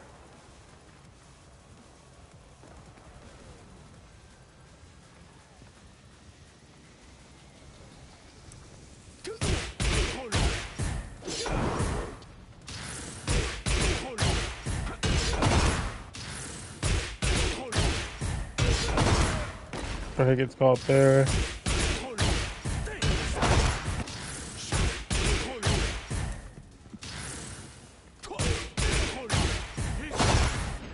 Do I have him side walking to the wrong direction, bro?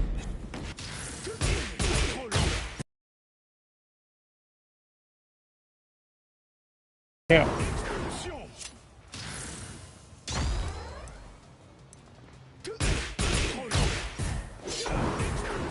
I was gonna say you can't sidewalk, but he's doing it.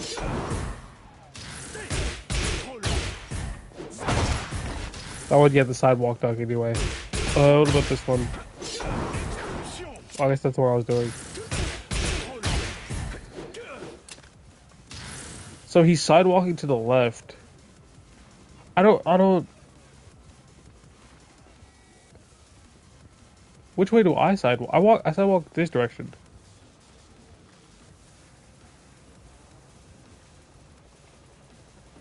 Does it swap? Cause hold on, I'm pretty sure like if I do this where I don't get hit, I'm gonna do one where I don't get hit. I'm gonna do one where I do get hit. So, hold on, that's not the. We're gonna do the basically harming one. All right. So if I get hit by like the starting stuff, you can still sidewalk the initial hit. All right.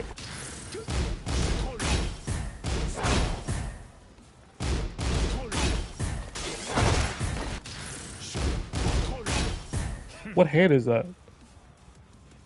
So it's left hand. But I was stepping the EI stuff to the. Why is this so hard for me to process? I think I'm just gonna have to do like every single move. I think I'm just gonna do every single move. I don't understand why.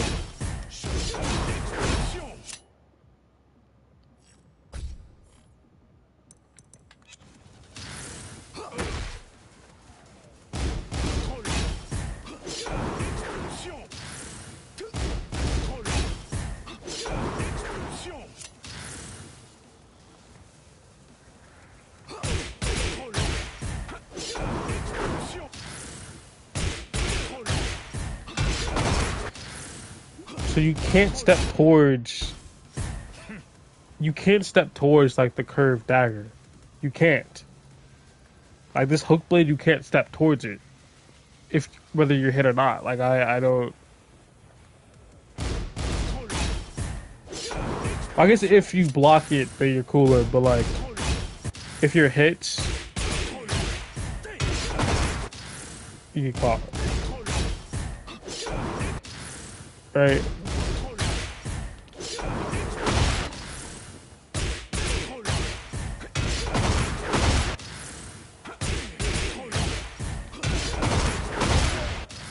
Oh, he has counter hit on. Hold on.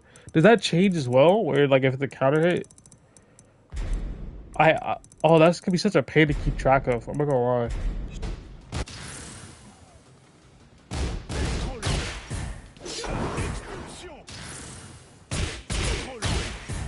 It like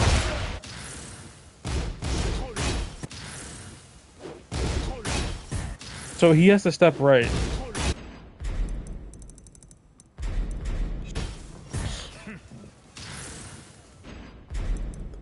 but he is sidewalking right.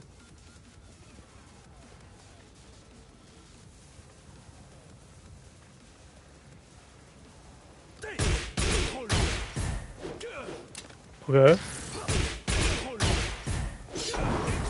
Okay. Okay. Oh, like I don't understand why it wasn't working before. That's really weird.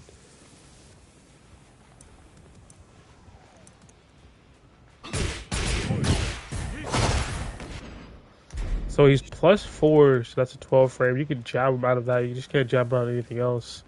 So like when you get hit, you have to sidewalk. Excuse me on this one because I can't fucking apparently tell which side I need to sidewalk on. I'd say sidewalk away from his curved blade over here. I need to go test the game because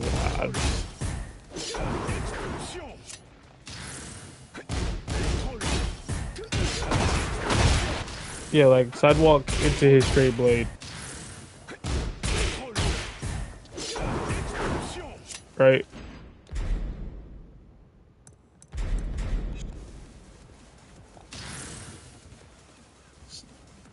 So you sidewalk into the straight blade after a hit, but if you're not hit, you can disrespect. Okay.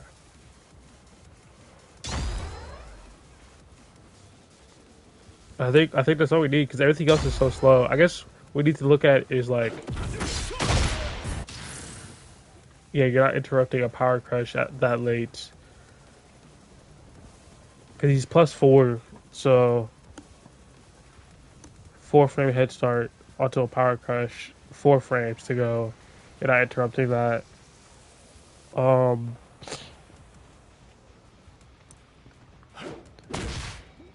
18 frames +4, 14. You're not launching that. So effectively, you just have to not get hit. If you don't get hit by anything that transitions into EI, then you're fine. Like objectively, that's where I'm going with this. You want to sidewalk for EI stance. You want to sidewalk to his left, right? Sidewalk to his left. That's weird because I could have sworn I was sidewalking right a second ago. I could have sworn I was sidewalking right. Like unironically. Hold on. We am I bugged? Am I bugging?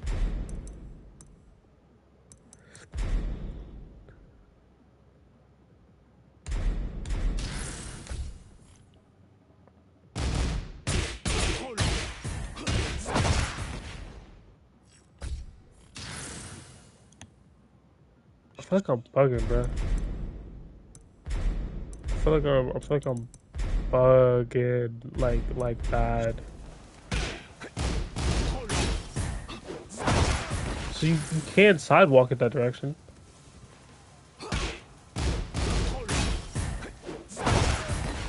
You can sidewalk in both directions. It's just when you get hit, you can't sidewalk into the other one.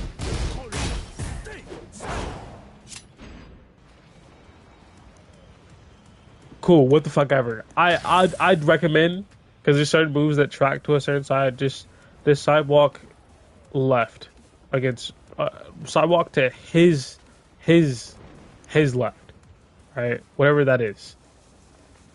I don't know why that fried my brain so hard. I don't know why.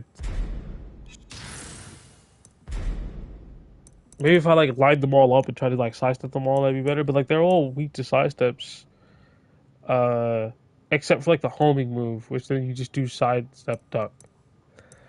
All right, now we gotta do perfumer. That's actually fucked with my mental so hard. That fucked with my mental so fucking hard. I don't know why. All right. There's a move that goes into Perfumer. I'm trying to think what it is. Oh yeah, it's this. Leaves you at +6 when you're going into the stance, which you'll use for later. We need something that's like transitions on block, maybe. So we can see the negative.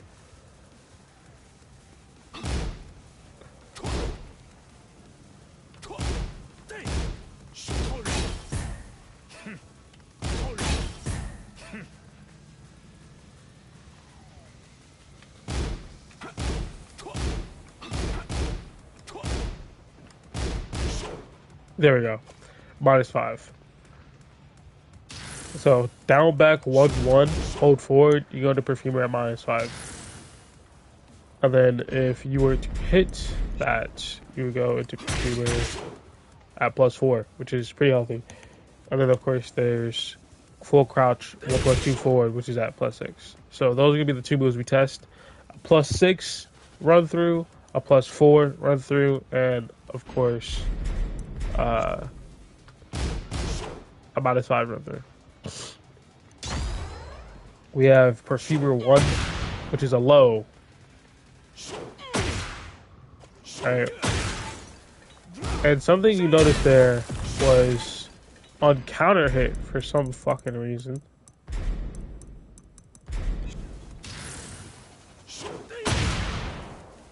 +14. And you're in crouching. You're +14 and in crouching. There's not, if you get hit counter hit by that move and you see this specific animation, stand still. Just let him reset the situation, bro. Just let him do this. Alright. Alright, just let him do whatever he wants. If he decides I'm gonna piss away these 14 frames and not do anything, because whatever he does from Mile Rising is just gonna give you your turn back, right? If he does this afterwards, which by the way that's not really possible, so you have to do this, let yourself fully come back up, or like at least stop crouching, and then try to do it. It's just hard. It's just really hard. So I'm gonna do this into this, right? That's probably gonna be his game plan of like do very safe button quickly, and then go into like a counter hit launcher, in which case you just need to watch out for.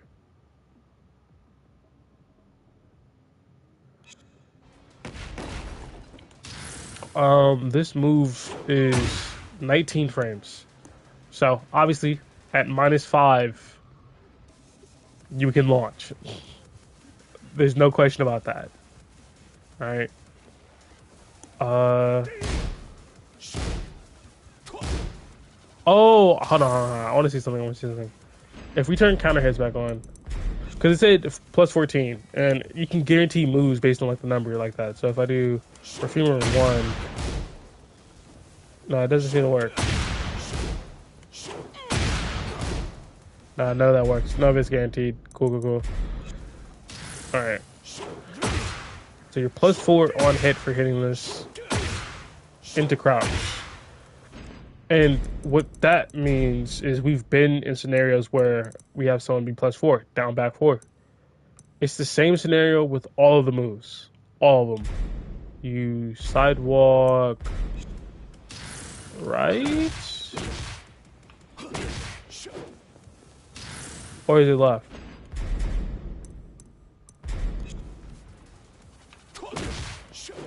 You can sidewalk both. Okay. Oh, you can sidewalk that? What the fuck? This game's lying to me. What the?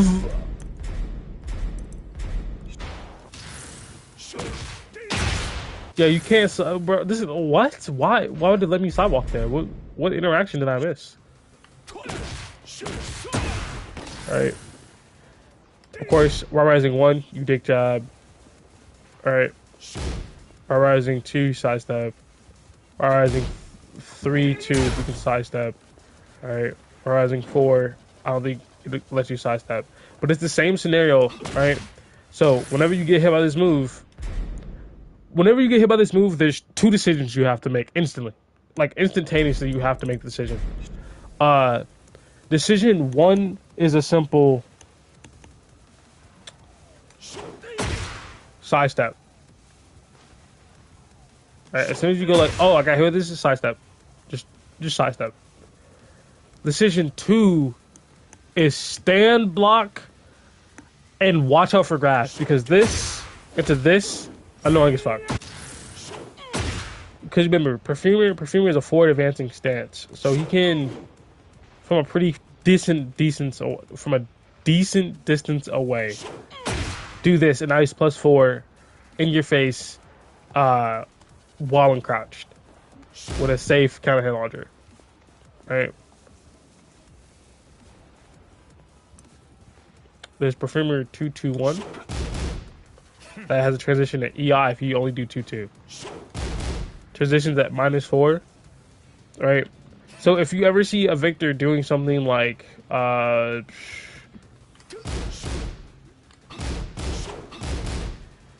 there's several breakpoints. 1, -1 block.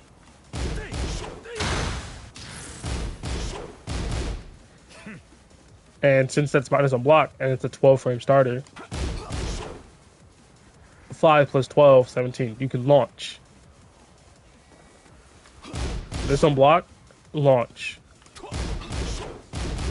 Launch. You can disrespect both of these stances on reaction.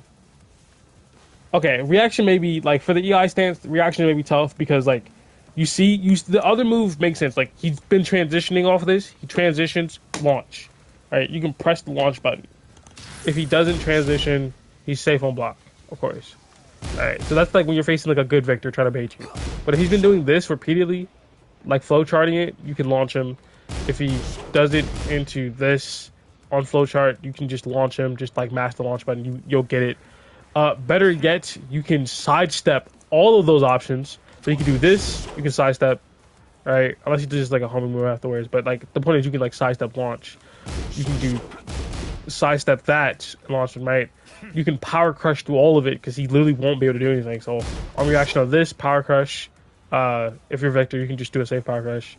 On reaction to this, power crush. On reaction to this, like as soon as you see, like, here's the deal. You can do. This is the full string, by the way. Alright, that's the full string. You can see Perfumer 2-2. And just know that, like, power crush and, like, grab, jab, you can just disrespect it for free if he's doing it on your block. The issue comes in is, like, reacting to it. And that's the hard part. When Victor's in your face, right, and he's doing all sorts of stuff, it's hard to, like, react to it and perceive exactly what's going on. Because if you knew exactly what's going on, if you were able to slow down and pick apart exactly what's happening, you would break Victor immediately. Like, he would just fall apart. So if I, for example, did something like, right,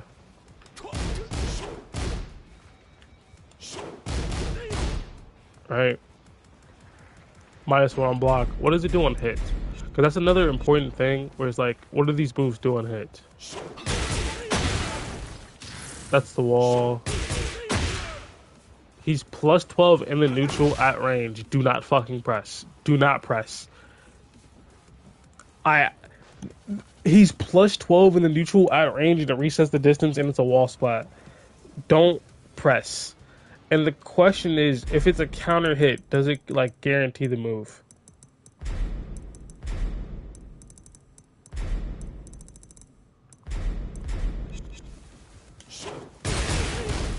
No. And the last hit is what? High.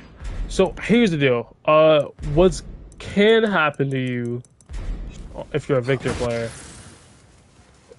is that you could do this, they duck the last hit, you die. That is the sort of knowledge you need to have to fight against a character proficiently, like really, really well. Where even on hits, you know the character so well that you still hold like the down button. Oh, there's a mix-up. Which is why I wanted to check in the first place, because if there wasn't a mix-up, there'd be no reason not to just hold down back whenever you get hit by this. So that way you could just duck, launch.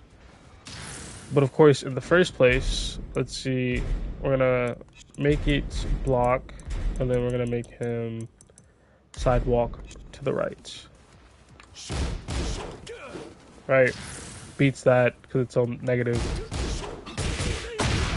But sidewalking right gets caught by that, right? So it has good sidewalk right tracking. And if you do, but it misses to the left. So on Victor, right? If Victor does any perfumer stand stuff, hold on, let me check. Good.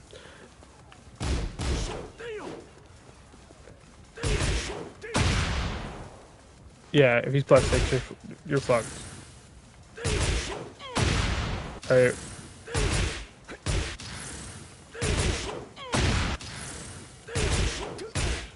Yeah. If he does any perfumer stuff, right, you're just fucking cooked.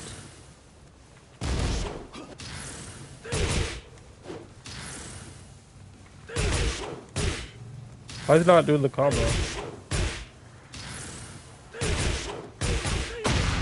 There we go. Counter hit is a full launcher. That's actually fucking crazy. That's insane, actually. Holy shit. I guess that's not really crazy. That's actually par for a course for a string like this. But I'm gonna say it's crazy because fuck Victor. But if he's +6, if he does this into stance, you actually can't step. And the first move is 12. So if he's +6, you're not interrupting that. I don't even think Yoshi could interrupt that, actually. So 12 frames -6, yeah, like he would have to use regular flash. He would have to be in regular form to like interrupt that. Right?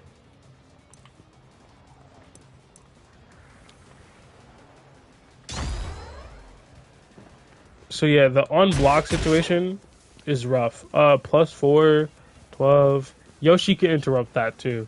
The thing is like the part that's tough with Yoshi is your flash has two different stats depending on which state you're in or if you have it out, your sword out or not. So you have to keep track of that at all times, like literally all times. Otherwise, you could die. Because a situation where you normally would get the punish, if you were in the other state, you wouldn't be fast enough. You would die in the other. As far as this move, stepping to the Victor's right. You have to step to Victor's right hand. Is he blocking? Yeah, okay. So if you... Alright.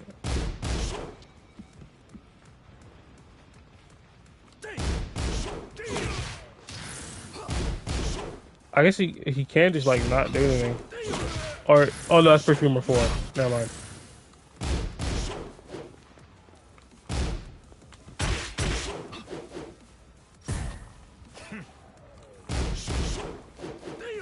Alright.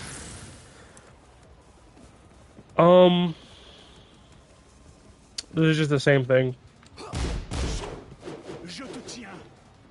Just allows you to escape, which is gonna be annoying to face against. Stepping to... What side is that? Left. No, right. You gotta step towards this right. So for EI stance, you step to this side. No. Yeah, you step to this side.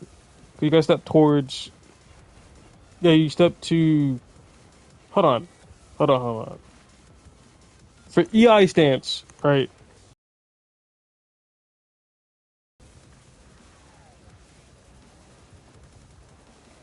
Fuck, bro, I just went over this.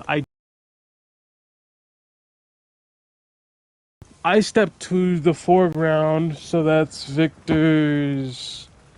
What? That's his left-hand side. So you step left to EI, and then you step to his right for...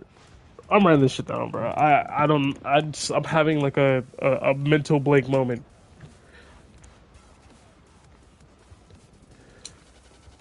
So for P stance and then for I stance. So for I stance, you step to Victor's.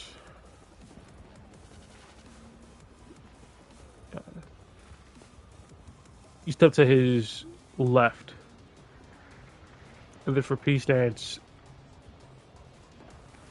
you step to his right. Because I've been using perfumer stance, and he's been evading it by stepping to the foreground, which is the right. And that was actually. And the thing is, like, I know in game it's like if you can't remember that and you just laughed at how I'm supposed to remember that in game, it's because I haven't like reaped the rewards, if that makes sense. Like I haven't gone through the stance as like the mix-ups over and over again. I've just done them, and it's also confusing because depending on the side, and I'm swapping the characters back and forth to see. Because if I'm testing on the bot, the way the bot is stepping, I have to step the other direction, and I'm just having a hard time remembering it. So there's Performer 3, which is a heat engager, 15 frames.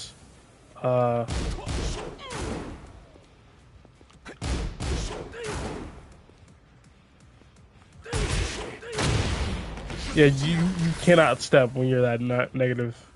You just cannot.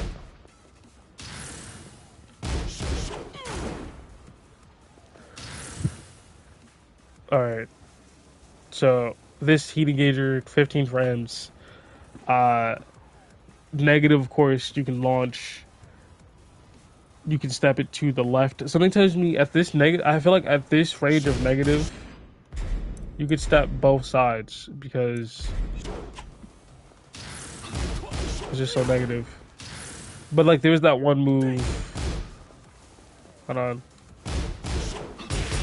Yeah, it gets caught, so you can't step to. You can't step to his left when he does this. You have to be on his right side.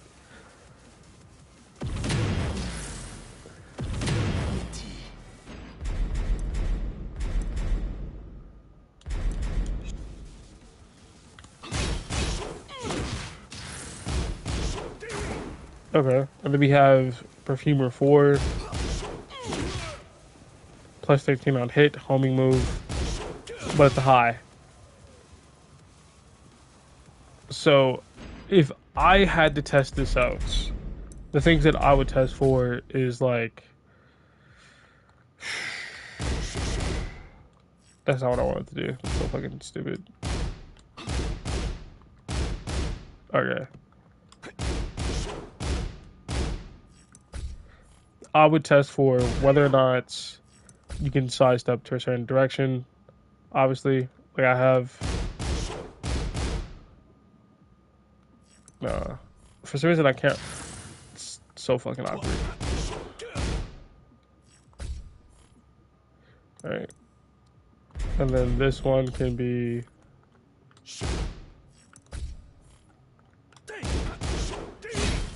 Yeah, this one like that. And then this one can be the heat engager. So.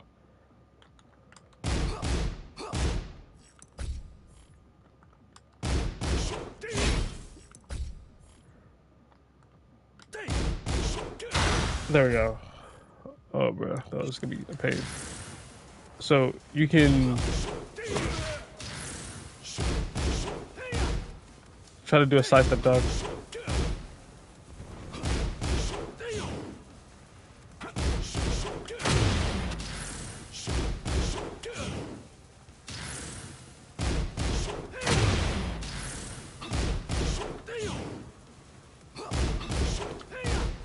So like you just do like a sidewalk, a mini sidewalk, and then duck.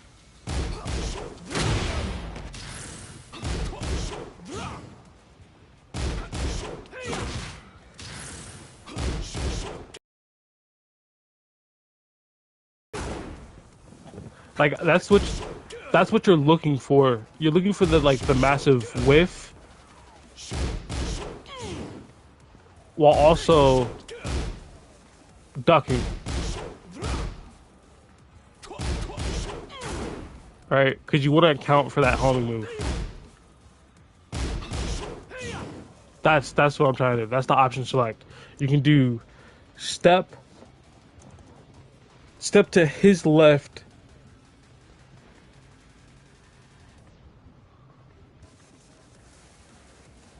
maybe it's because it's so negative. Because I could probably step no, because you can't step the other direction. And I have my notes and they're wrong. I don't get it. Hold on. Okay.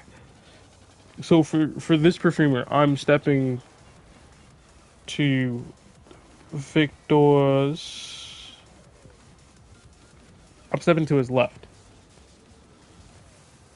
Right. That's what I'm stepping to. Objectively, that's what I'm doing.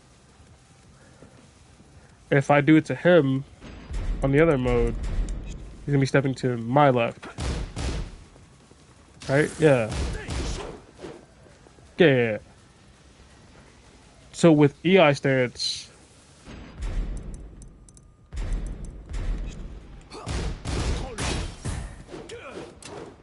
he's also stepping, right?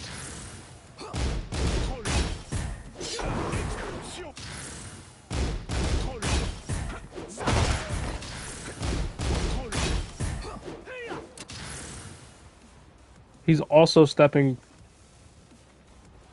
to my left.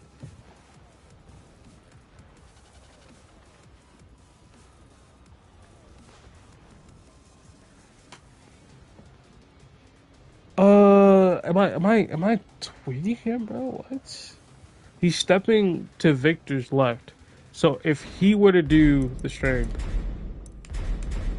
alright,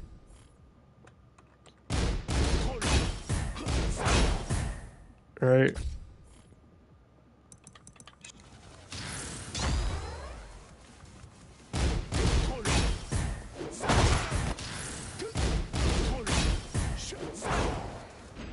Yeah, apparently they're both step left. Am I good?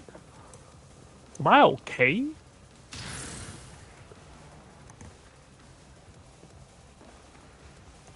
Alright. This is chip damage or block during perfumer down going to EI stance. Oh. I'm still on defense. So +6 on block. It looks incredibly linear and it's slow. So if we take a tally of all the moves we've done so far, right?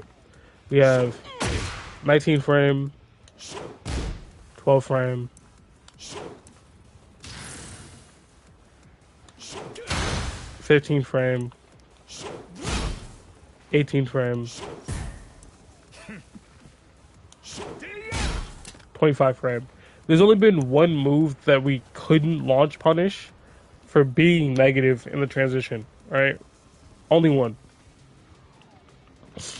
And this move being plus on block and so slow means you guarantee get the sidestep into both directions. There's no doubt in my mind. Right?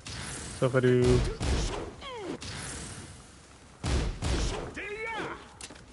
right. And then it's most likely steppable to both sides.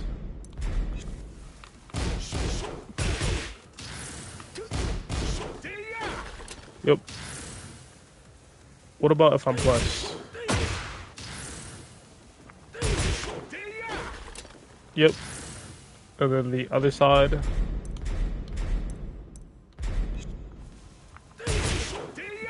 Yeah, so it's just completely steppable.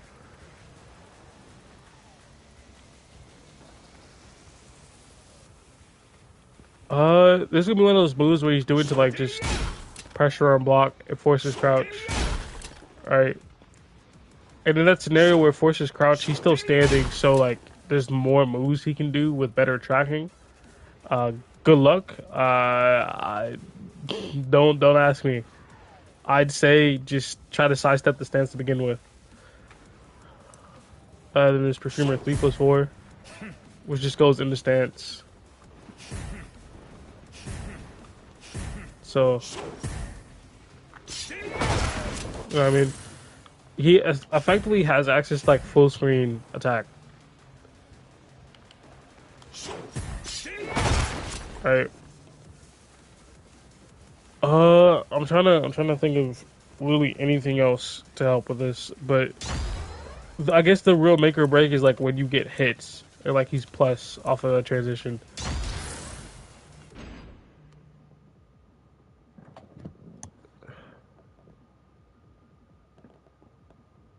Hello? RVC police have given the all clear, and you may return to your buildings and offices at this time.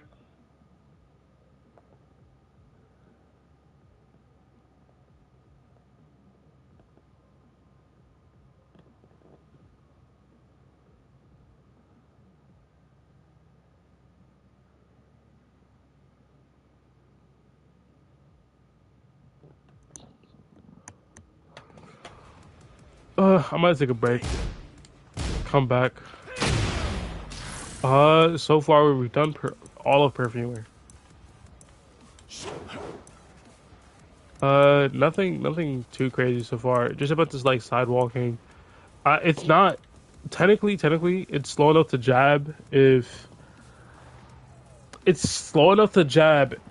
he transitions on block negative, but then again he still has like this safe low he can transition into for like a free mix up. Because you gotta remember, if you just look at the stat line for the moves, there's 1, which is 19, at +6, that's 13 frames. You're not launching that. You can jab it though. Then there's a 12 frame move. You're not interrupting that. Right, the 2 buttons, 12 frames. And then there's 3, which is 15 at +6. That's what, 9 frames. Only Yoshi is interrupting that. Right, only Yoshi.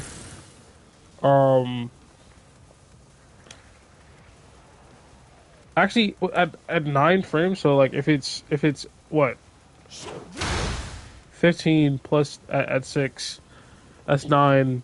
You can power crush. You can mash power crush to beat that. You can mash power crush to beat this one option, because it's just gonna be 13. You can power crush through that. Actually, no. I think power crush loses. Let me try. Instead of just saying, I think we can just do the thing. Alright. We can just do the thing. Is this power crush? No, it's not.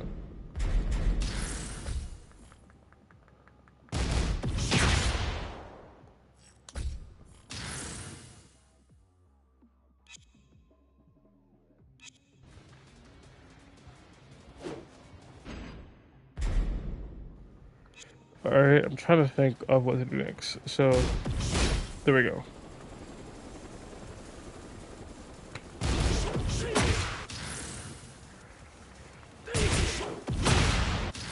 Yeah, so Power Crush loses to the low.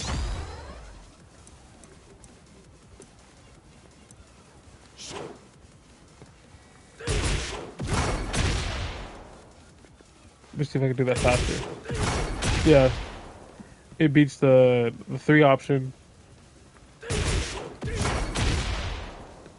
Beats the 4.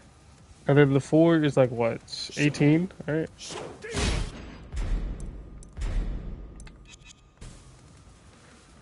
So even at +6, that's 12. You can jab that. You can jab quite a bit. Like, if you have like a 12 frame move, like a kick or something.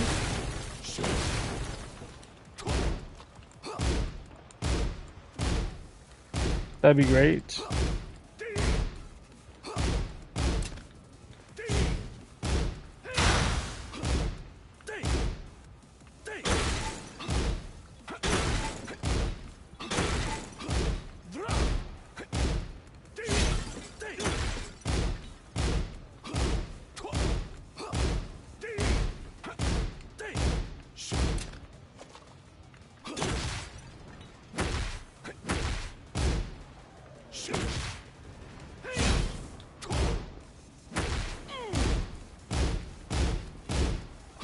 I'm trying to find the 12 frame move. I just saw it. Whatever. If you have a 12 frame move, you can beat like a bunch of this.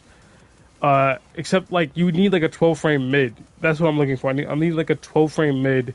Because if we go back to the beginning, alright. Perfumer 1, 19 frames at +6, 13. Need a 12 frame mid. You're not beating this by pressing. You have to like side walk it, which I don't even think you can do. The 3 option, 15 at +6. You're not gonna beat it. You need to like just power crush for that. And like that's like you have to see what the Victor's doing with the stance to like beat him, because then you need a 12 frame move to beat the homing move, any evasive like just stuff like that, bro. Uh, this is just +6. You can at +6 you can still launch that. So if it's like he's doing a move, plus frames and plus frames, 25 -6 is what? This is not that hard. It's like 19. So yeah, you can still launch that move. Of course, you can launch that because it takes long.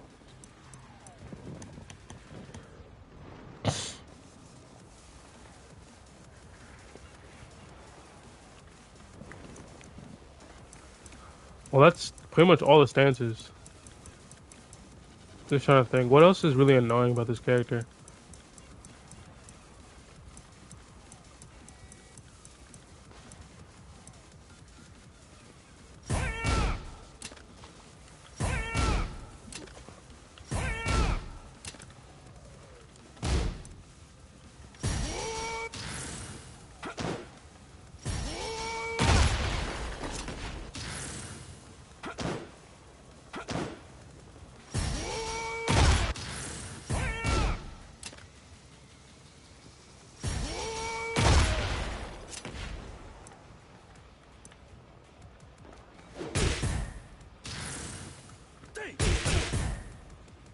Oh yeah, that's rough.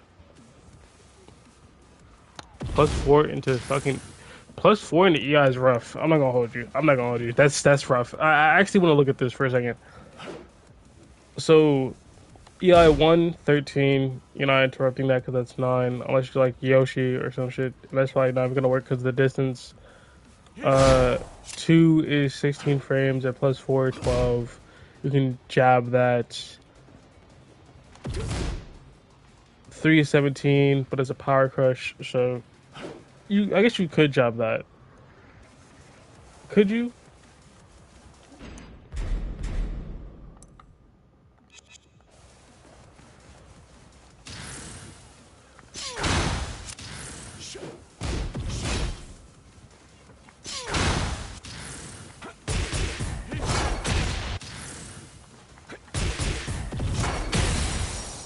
That's power crush. That's not jab.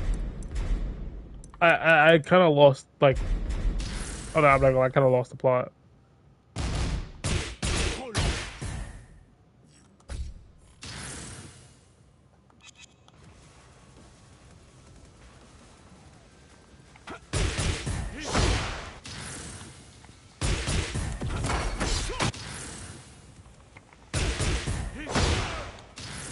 So no, it just doesn't work. You just can't interrupt it because he's just 2+. To interrupt what he's trying to do, you would need, because he's +4. You would need like a 4 frame move, right? It's just not happening. You need like a 4 frame move just to trade.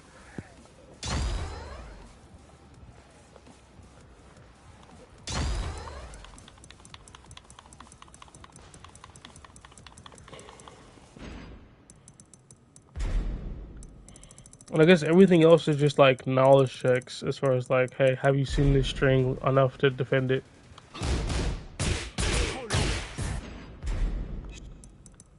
You know what I mean? Like, how much have you memorized? You got 1, 1, 2.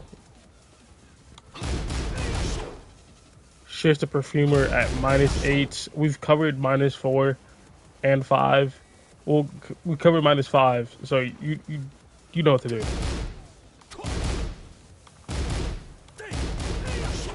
Like, don't just let them do this in your face.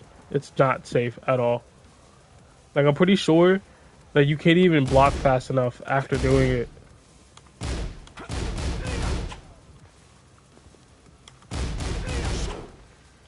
No, you just get launched. 1, 2. 1, 2, 1. -12. So 1, 2, and 1, 2, 1, right, are supposed to be like, hey, am I gonna finish the string or not? You know what I mean? That's the sort of deal. But something tells me. Hold on. This is what we're gonna do. I'm going to make a quick swap. Actually, will that work? Could I even train the bot to do that? I guess if you can sidestep it or sidewalk it in the first place, then it works. Because you would be able to do the button afterwards. Alright, gets caught sidewalking to the right.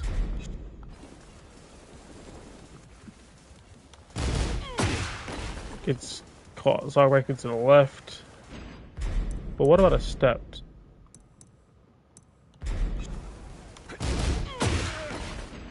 Yeah, this is just not happening. What about a parry though? What about parry?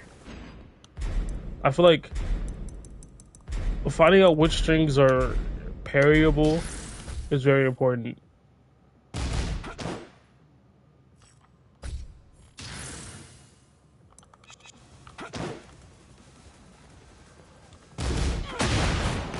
Oh, you get kind of hit launched. Hey, bro. I don't know what to tell you. You just this punish shit.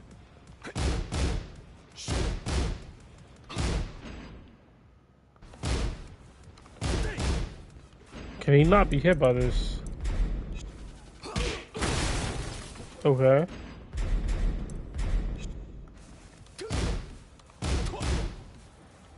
Okay. Maybe it's like a bug.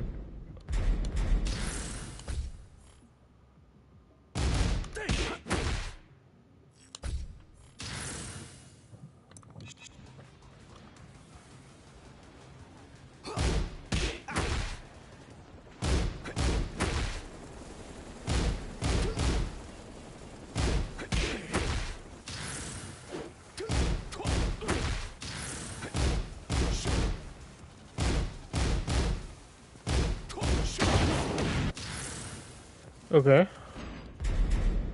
It's a little weird, but I mean, I actually do like these sort of moves for characters. Like it's high low off of a quick jab, doesn't do that much damage, but it allows you to like hit them on their like I don't know why he's fucking defending. Like just let it hit you. I don't understand. Just this move goes in at +4. It's off of a 12 frame move, so you can use this as your 12 frame punish into stance, which we probably should have did the testing on this one. +7, so you just have to take a mix. That's rough. And you can't even sidestep out of that either. What can you even like feasibly do from that stance? I mean, against that stance when he's like +7. It's like 2-1 forward is the input. Alright. So 2-1 forward 1 +7, that's 12 frame move. You can't interrupt. Well, you can jab that, yes. But then you have like 2-1, 2-2, which is 12 frames. Like, you're not interrupting that. You got 2-1 forward 3. Alright, that's what, 9 frames? Only Yoshi could flash that.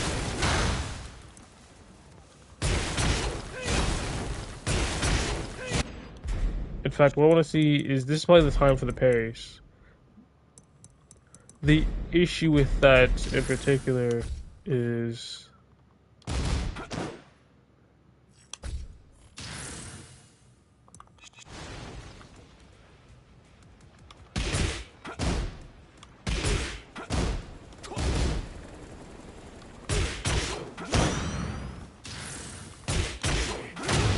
yeah, I didn't think he'd be able to do it to a knee.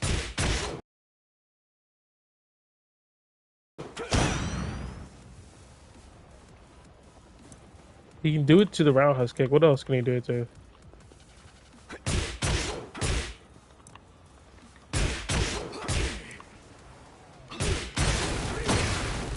No, he can't really do it to anything. This has a very like specific option. You know what I mean?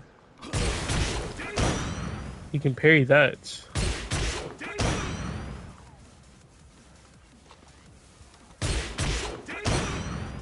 Interesting.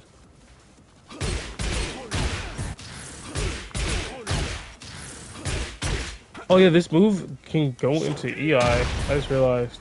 Oh, on hit or a block. On hit is plus 14 for a mix. I'm trying to see this on block at plus 6. Okay. So yeah, like you basically forced just to take a mix. Like there's pretty much nothing you can do from that stance because everything is just so quick. Like you would have to, I think, power crush do everything, but then power crush doesn't work for the low. Does not work for like the low doesn't work for. And I think the homing move might stop you. Like there's you couldn't power crush through the 12 frame move because it's plus 7. You would need a 4 frame. Like it just doesn't work. It just doesn't work. Like you would actually just need like a parry of some sort, like a Raven parry.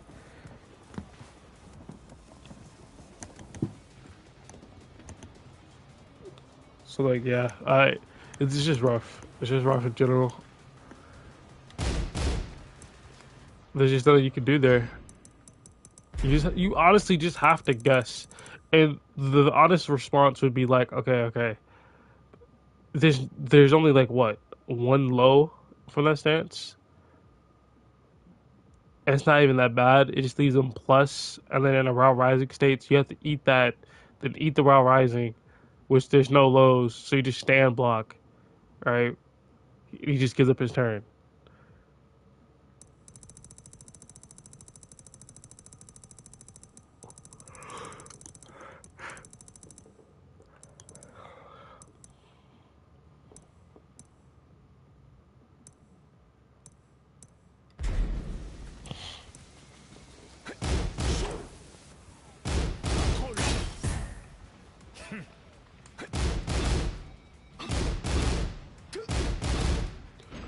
For this move in particular, I kind of wonder if you can crouch like after the second hit, or does it like all count as one hit?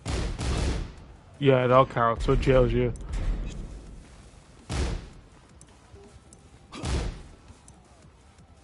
Is there nothing that follows that? Oh, there's nothing that follows that. So like technically,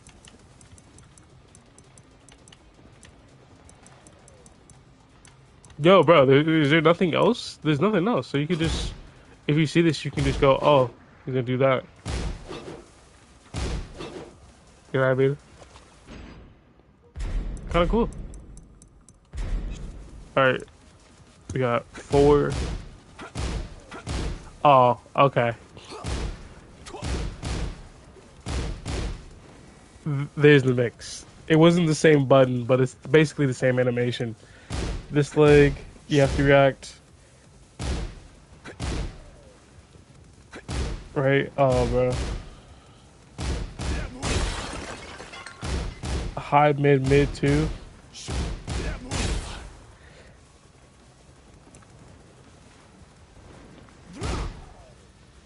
One plus 2 Eden, safe on block.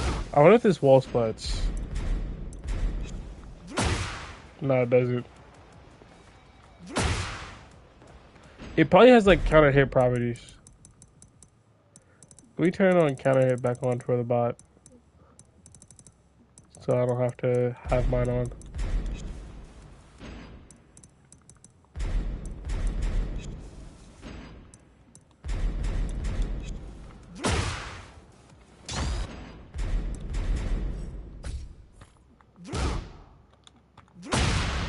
Yeah, you get a. Oh, I see. It's counter hit launcher.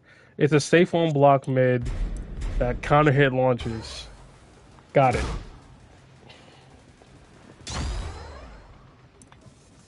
Forward 2-2.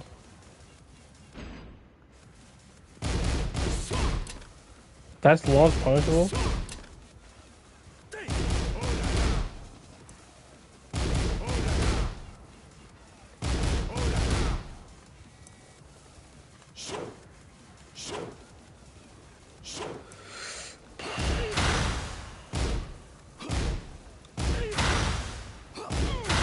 just a bunch of string stuff I need to memorize as far as like this being a high. But like that's like all learnable. The important stuff is like if they do this move, what can you do to like counter it? Right? If they try to go into the stance on block, what can you do? Or if they go into the stance, what's the counter play? Which direction do you sidestep? Do you need to sidestep duck? Like stuff like that where that's the majorly important stuff. On top of like, oh, can I just ignore this set of moves? Or hey, when does he give up his turn? Those are like very, very good points to start off with. And to further your understanding of like the anti-Victor matchup, you would just have to go through these moves and see. Like for example, you have this safe on block heat engager that's mid high, and then you have its mix up, which is mid, which is not safe on block, which can go into EI stance at -12.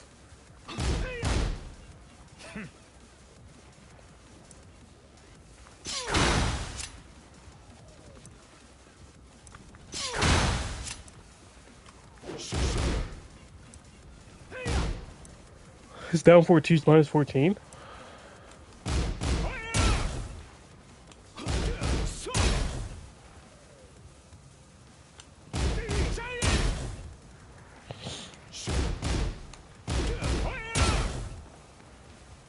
I wonder, can you sidestep this at the third hit?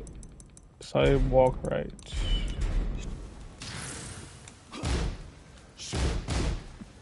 Alright. Oh, you get caught.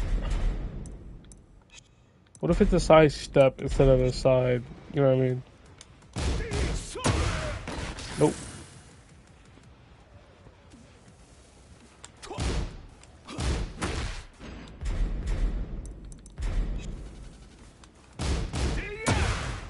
Nope.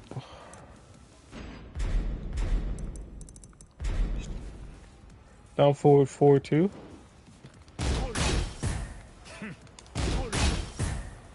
I think, isn't this like the 12 frame? This is the 13 frame punish. Alright, so this here, the reason I didn't want to cover like the punishes into stance is because they usually give you enough like plus frames for it to be a mix up. So like for the first beginning part of like, hey, what can you normally do against this stance? It's important to go over like you not already being a victim. You know what I mean? You already not being like getting brutalized.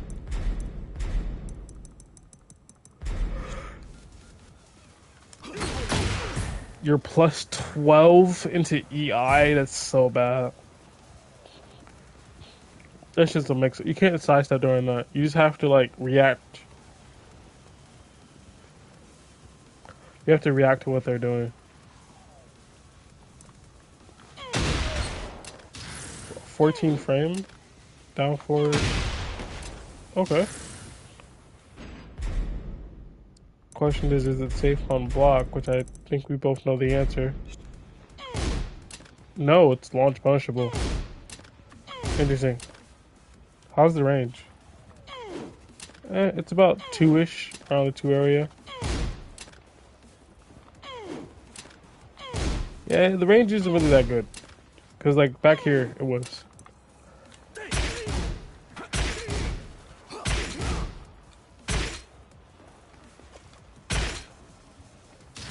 So, if you do this all game, right, you just do your 7 damage. You're setting up that you can do this, right? Actually, what the fuck are you setting up? Because you can't do shit from your Raw Rising. So you can do like this, hold down delay. So instead of giving up your turn, you just delay.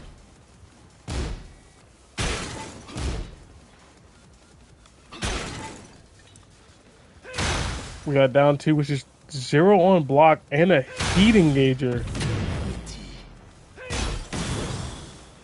The reason this is crazy is because normally you give up your advantage whenever you're like you do like a heavy hitting mid, right? Or like a heat engager. You just like your advantage is gone. But for this to be 0 on block and it has pushback.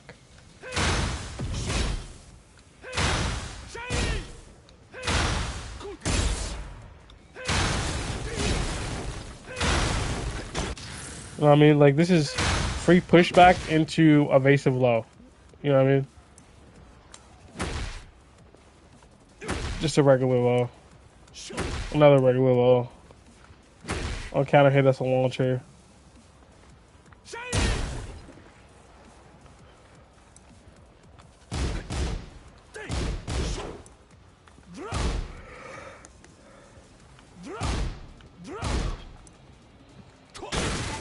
I kind of came here looking for like strings, but there's not really any.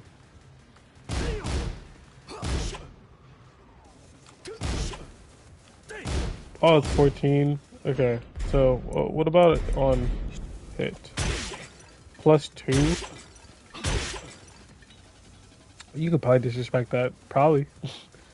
Everything else, you can disrespect everything except the 2 option.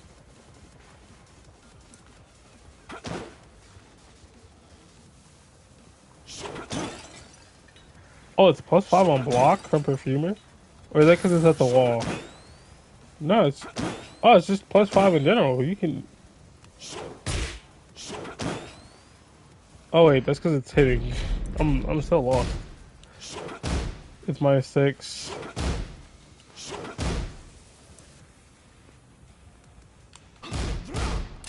-13.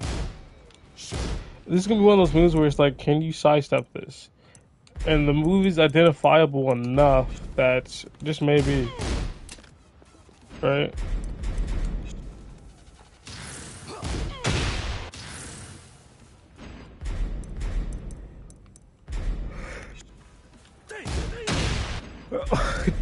Damn, just fucking getting bodied.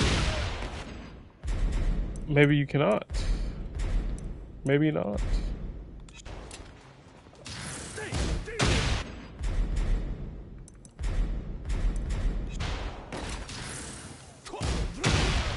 Okay, I give up. Cannot do it. In fact, that's with the thing from EI that's normally like heavily punishable. So I wonder. Yeah, -13, just like the stance. Actually, being -4 is good because you can still do stuff like that, right? You can do heavy attack, things like gotta do jabs, you know.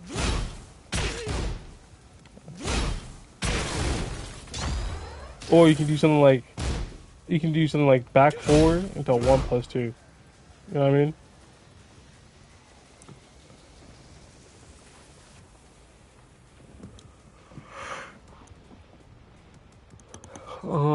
Back 1+2.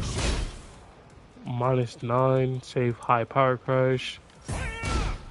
That move for the fuck that's launch punishable. Up 1+2, launch punishable.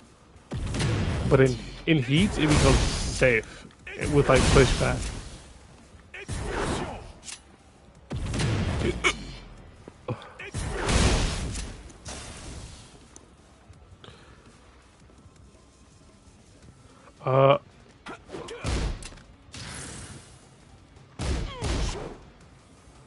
So you can go into Perfumer from this, and it's 13 frame punish. Actually, nice.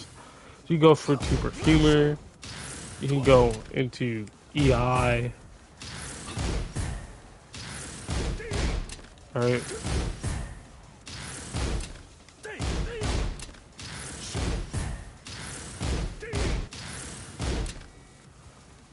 Yeah, it's just objectively good. And then if it's on hits, 19. Oh, hold on. Think. That's 19. That's 12. That's 15. That's 18. You're +19 into a stance. Hold on, this could be nasty. Punish. Block all. And then we'll just make it stand. Blocks.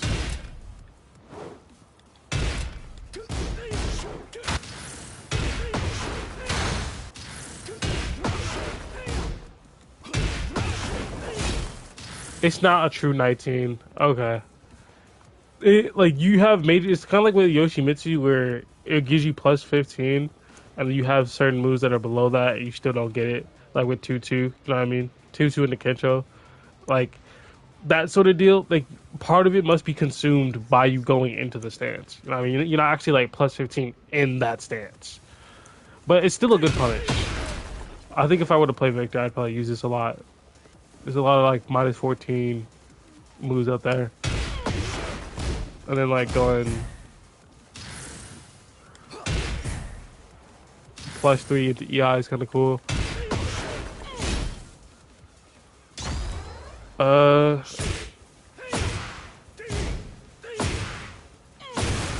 Guys, a homing move, +7 on hits.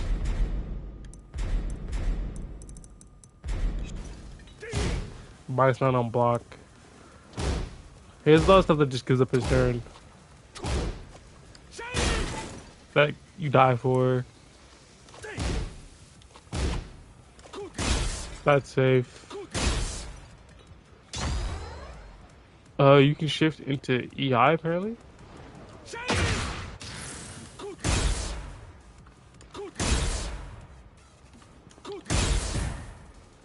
At +5.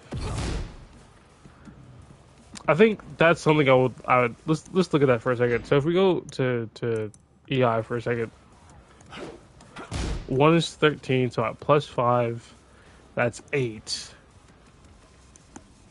Got a Power Crush. 2 is 16 +5, that's 11. The armor move, 8 +5, you got interrupting mats. The low, you gotta use a jab. Gotta use a jab. Can't really use a jab there because you're +5. So like you can disrespect some of the slower options and a harder call out, but the safest bet is just to like not press anything there. But the better question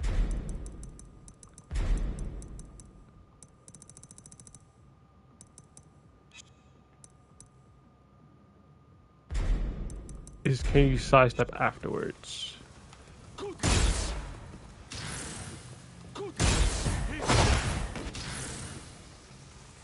Oh, we'll go with like the more like easily sidesteppable options. If I could learn to do the stance. Oh, I can just hold down.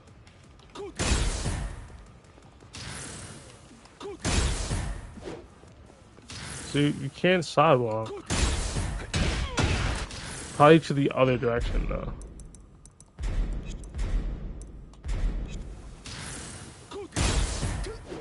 Yeah.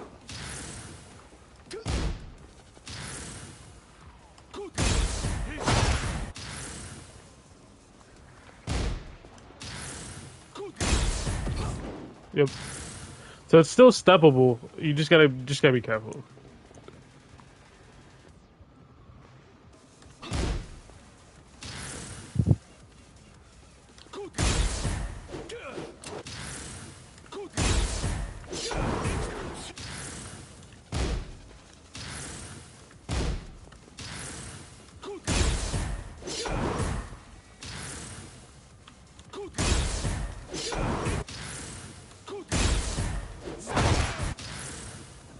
Yeah, stuff like that. Anything else? I guess there's the low, but the low is basically tracking. That's why I didn't test the low in the first place.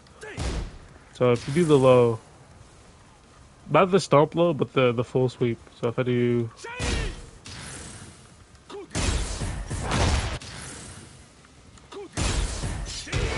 it basically just tracks you. It stops you from sidestepping. There's the only thing you can do is probably like, I don't even think you can do a sidestep duck. I'm not even sure if you can. And then there's this bullshit as like 0 well, I guess you can't say 0 because like 4/4. No, it's pretty much 0 execution plus on block into stance. So you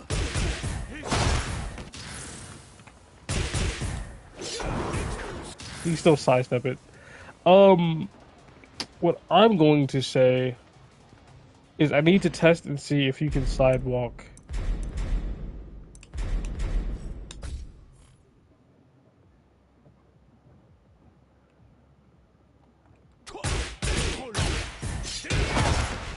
see if you can do it at least on minus.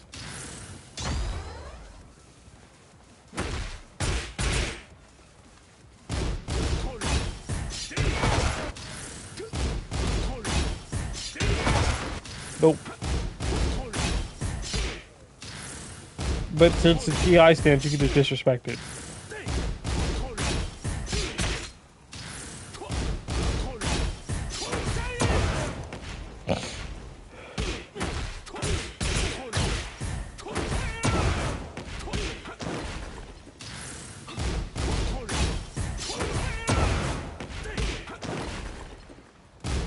Question is, if it hits me, I can't sidestep it to begin with, so it doesn't matter if it hits me. I think you can. How slow is that move actually? At +4, you can still launch it. Like even if you get hit, if he goes for that move, you can still launch him.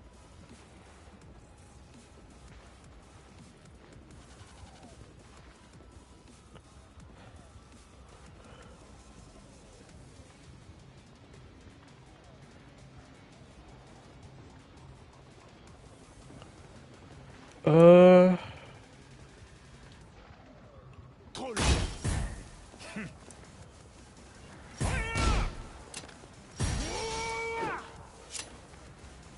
Yeah, about doing this. You can see.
I think that's pretty much it. Like I think everything else is just playing out the character matchup and just seeing.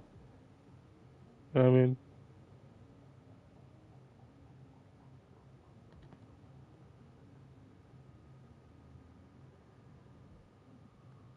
I guess that'll be it for now. There's nothing much I can do more, Victor.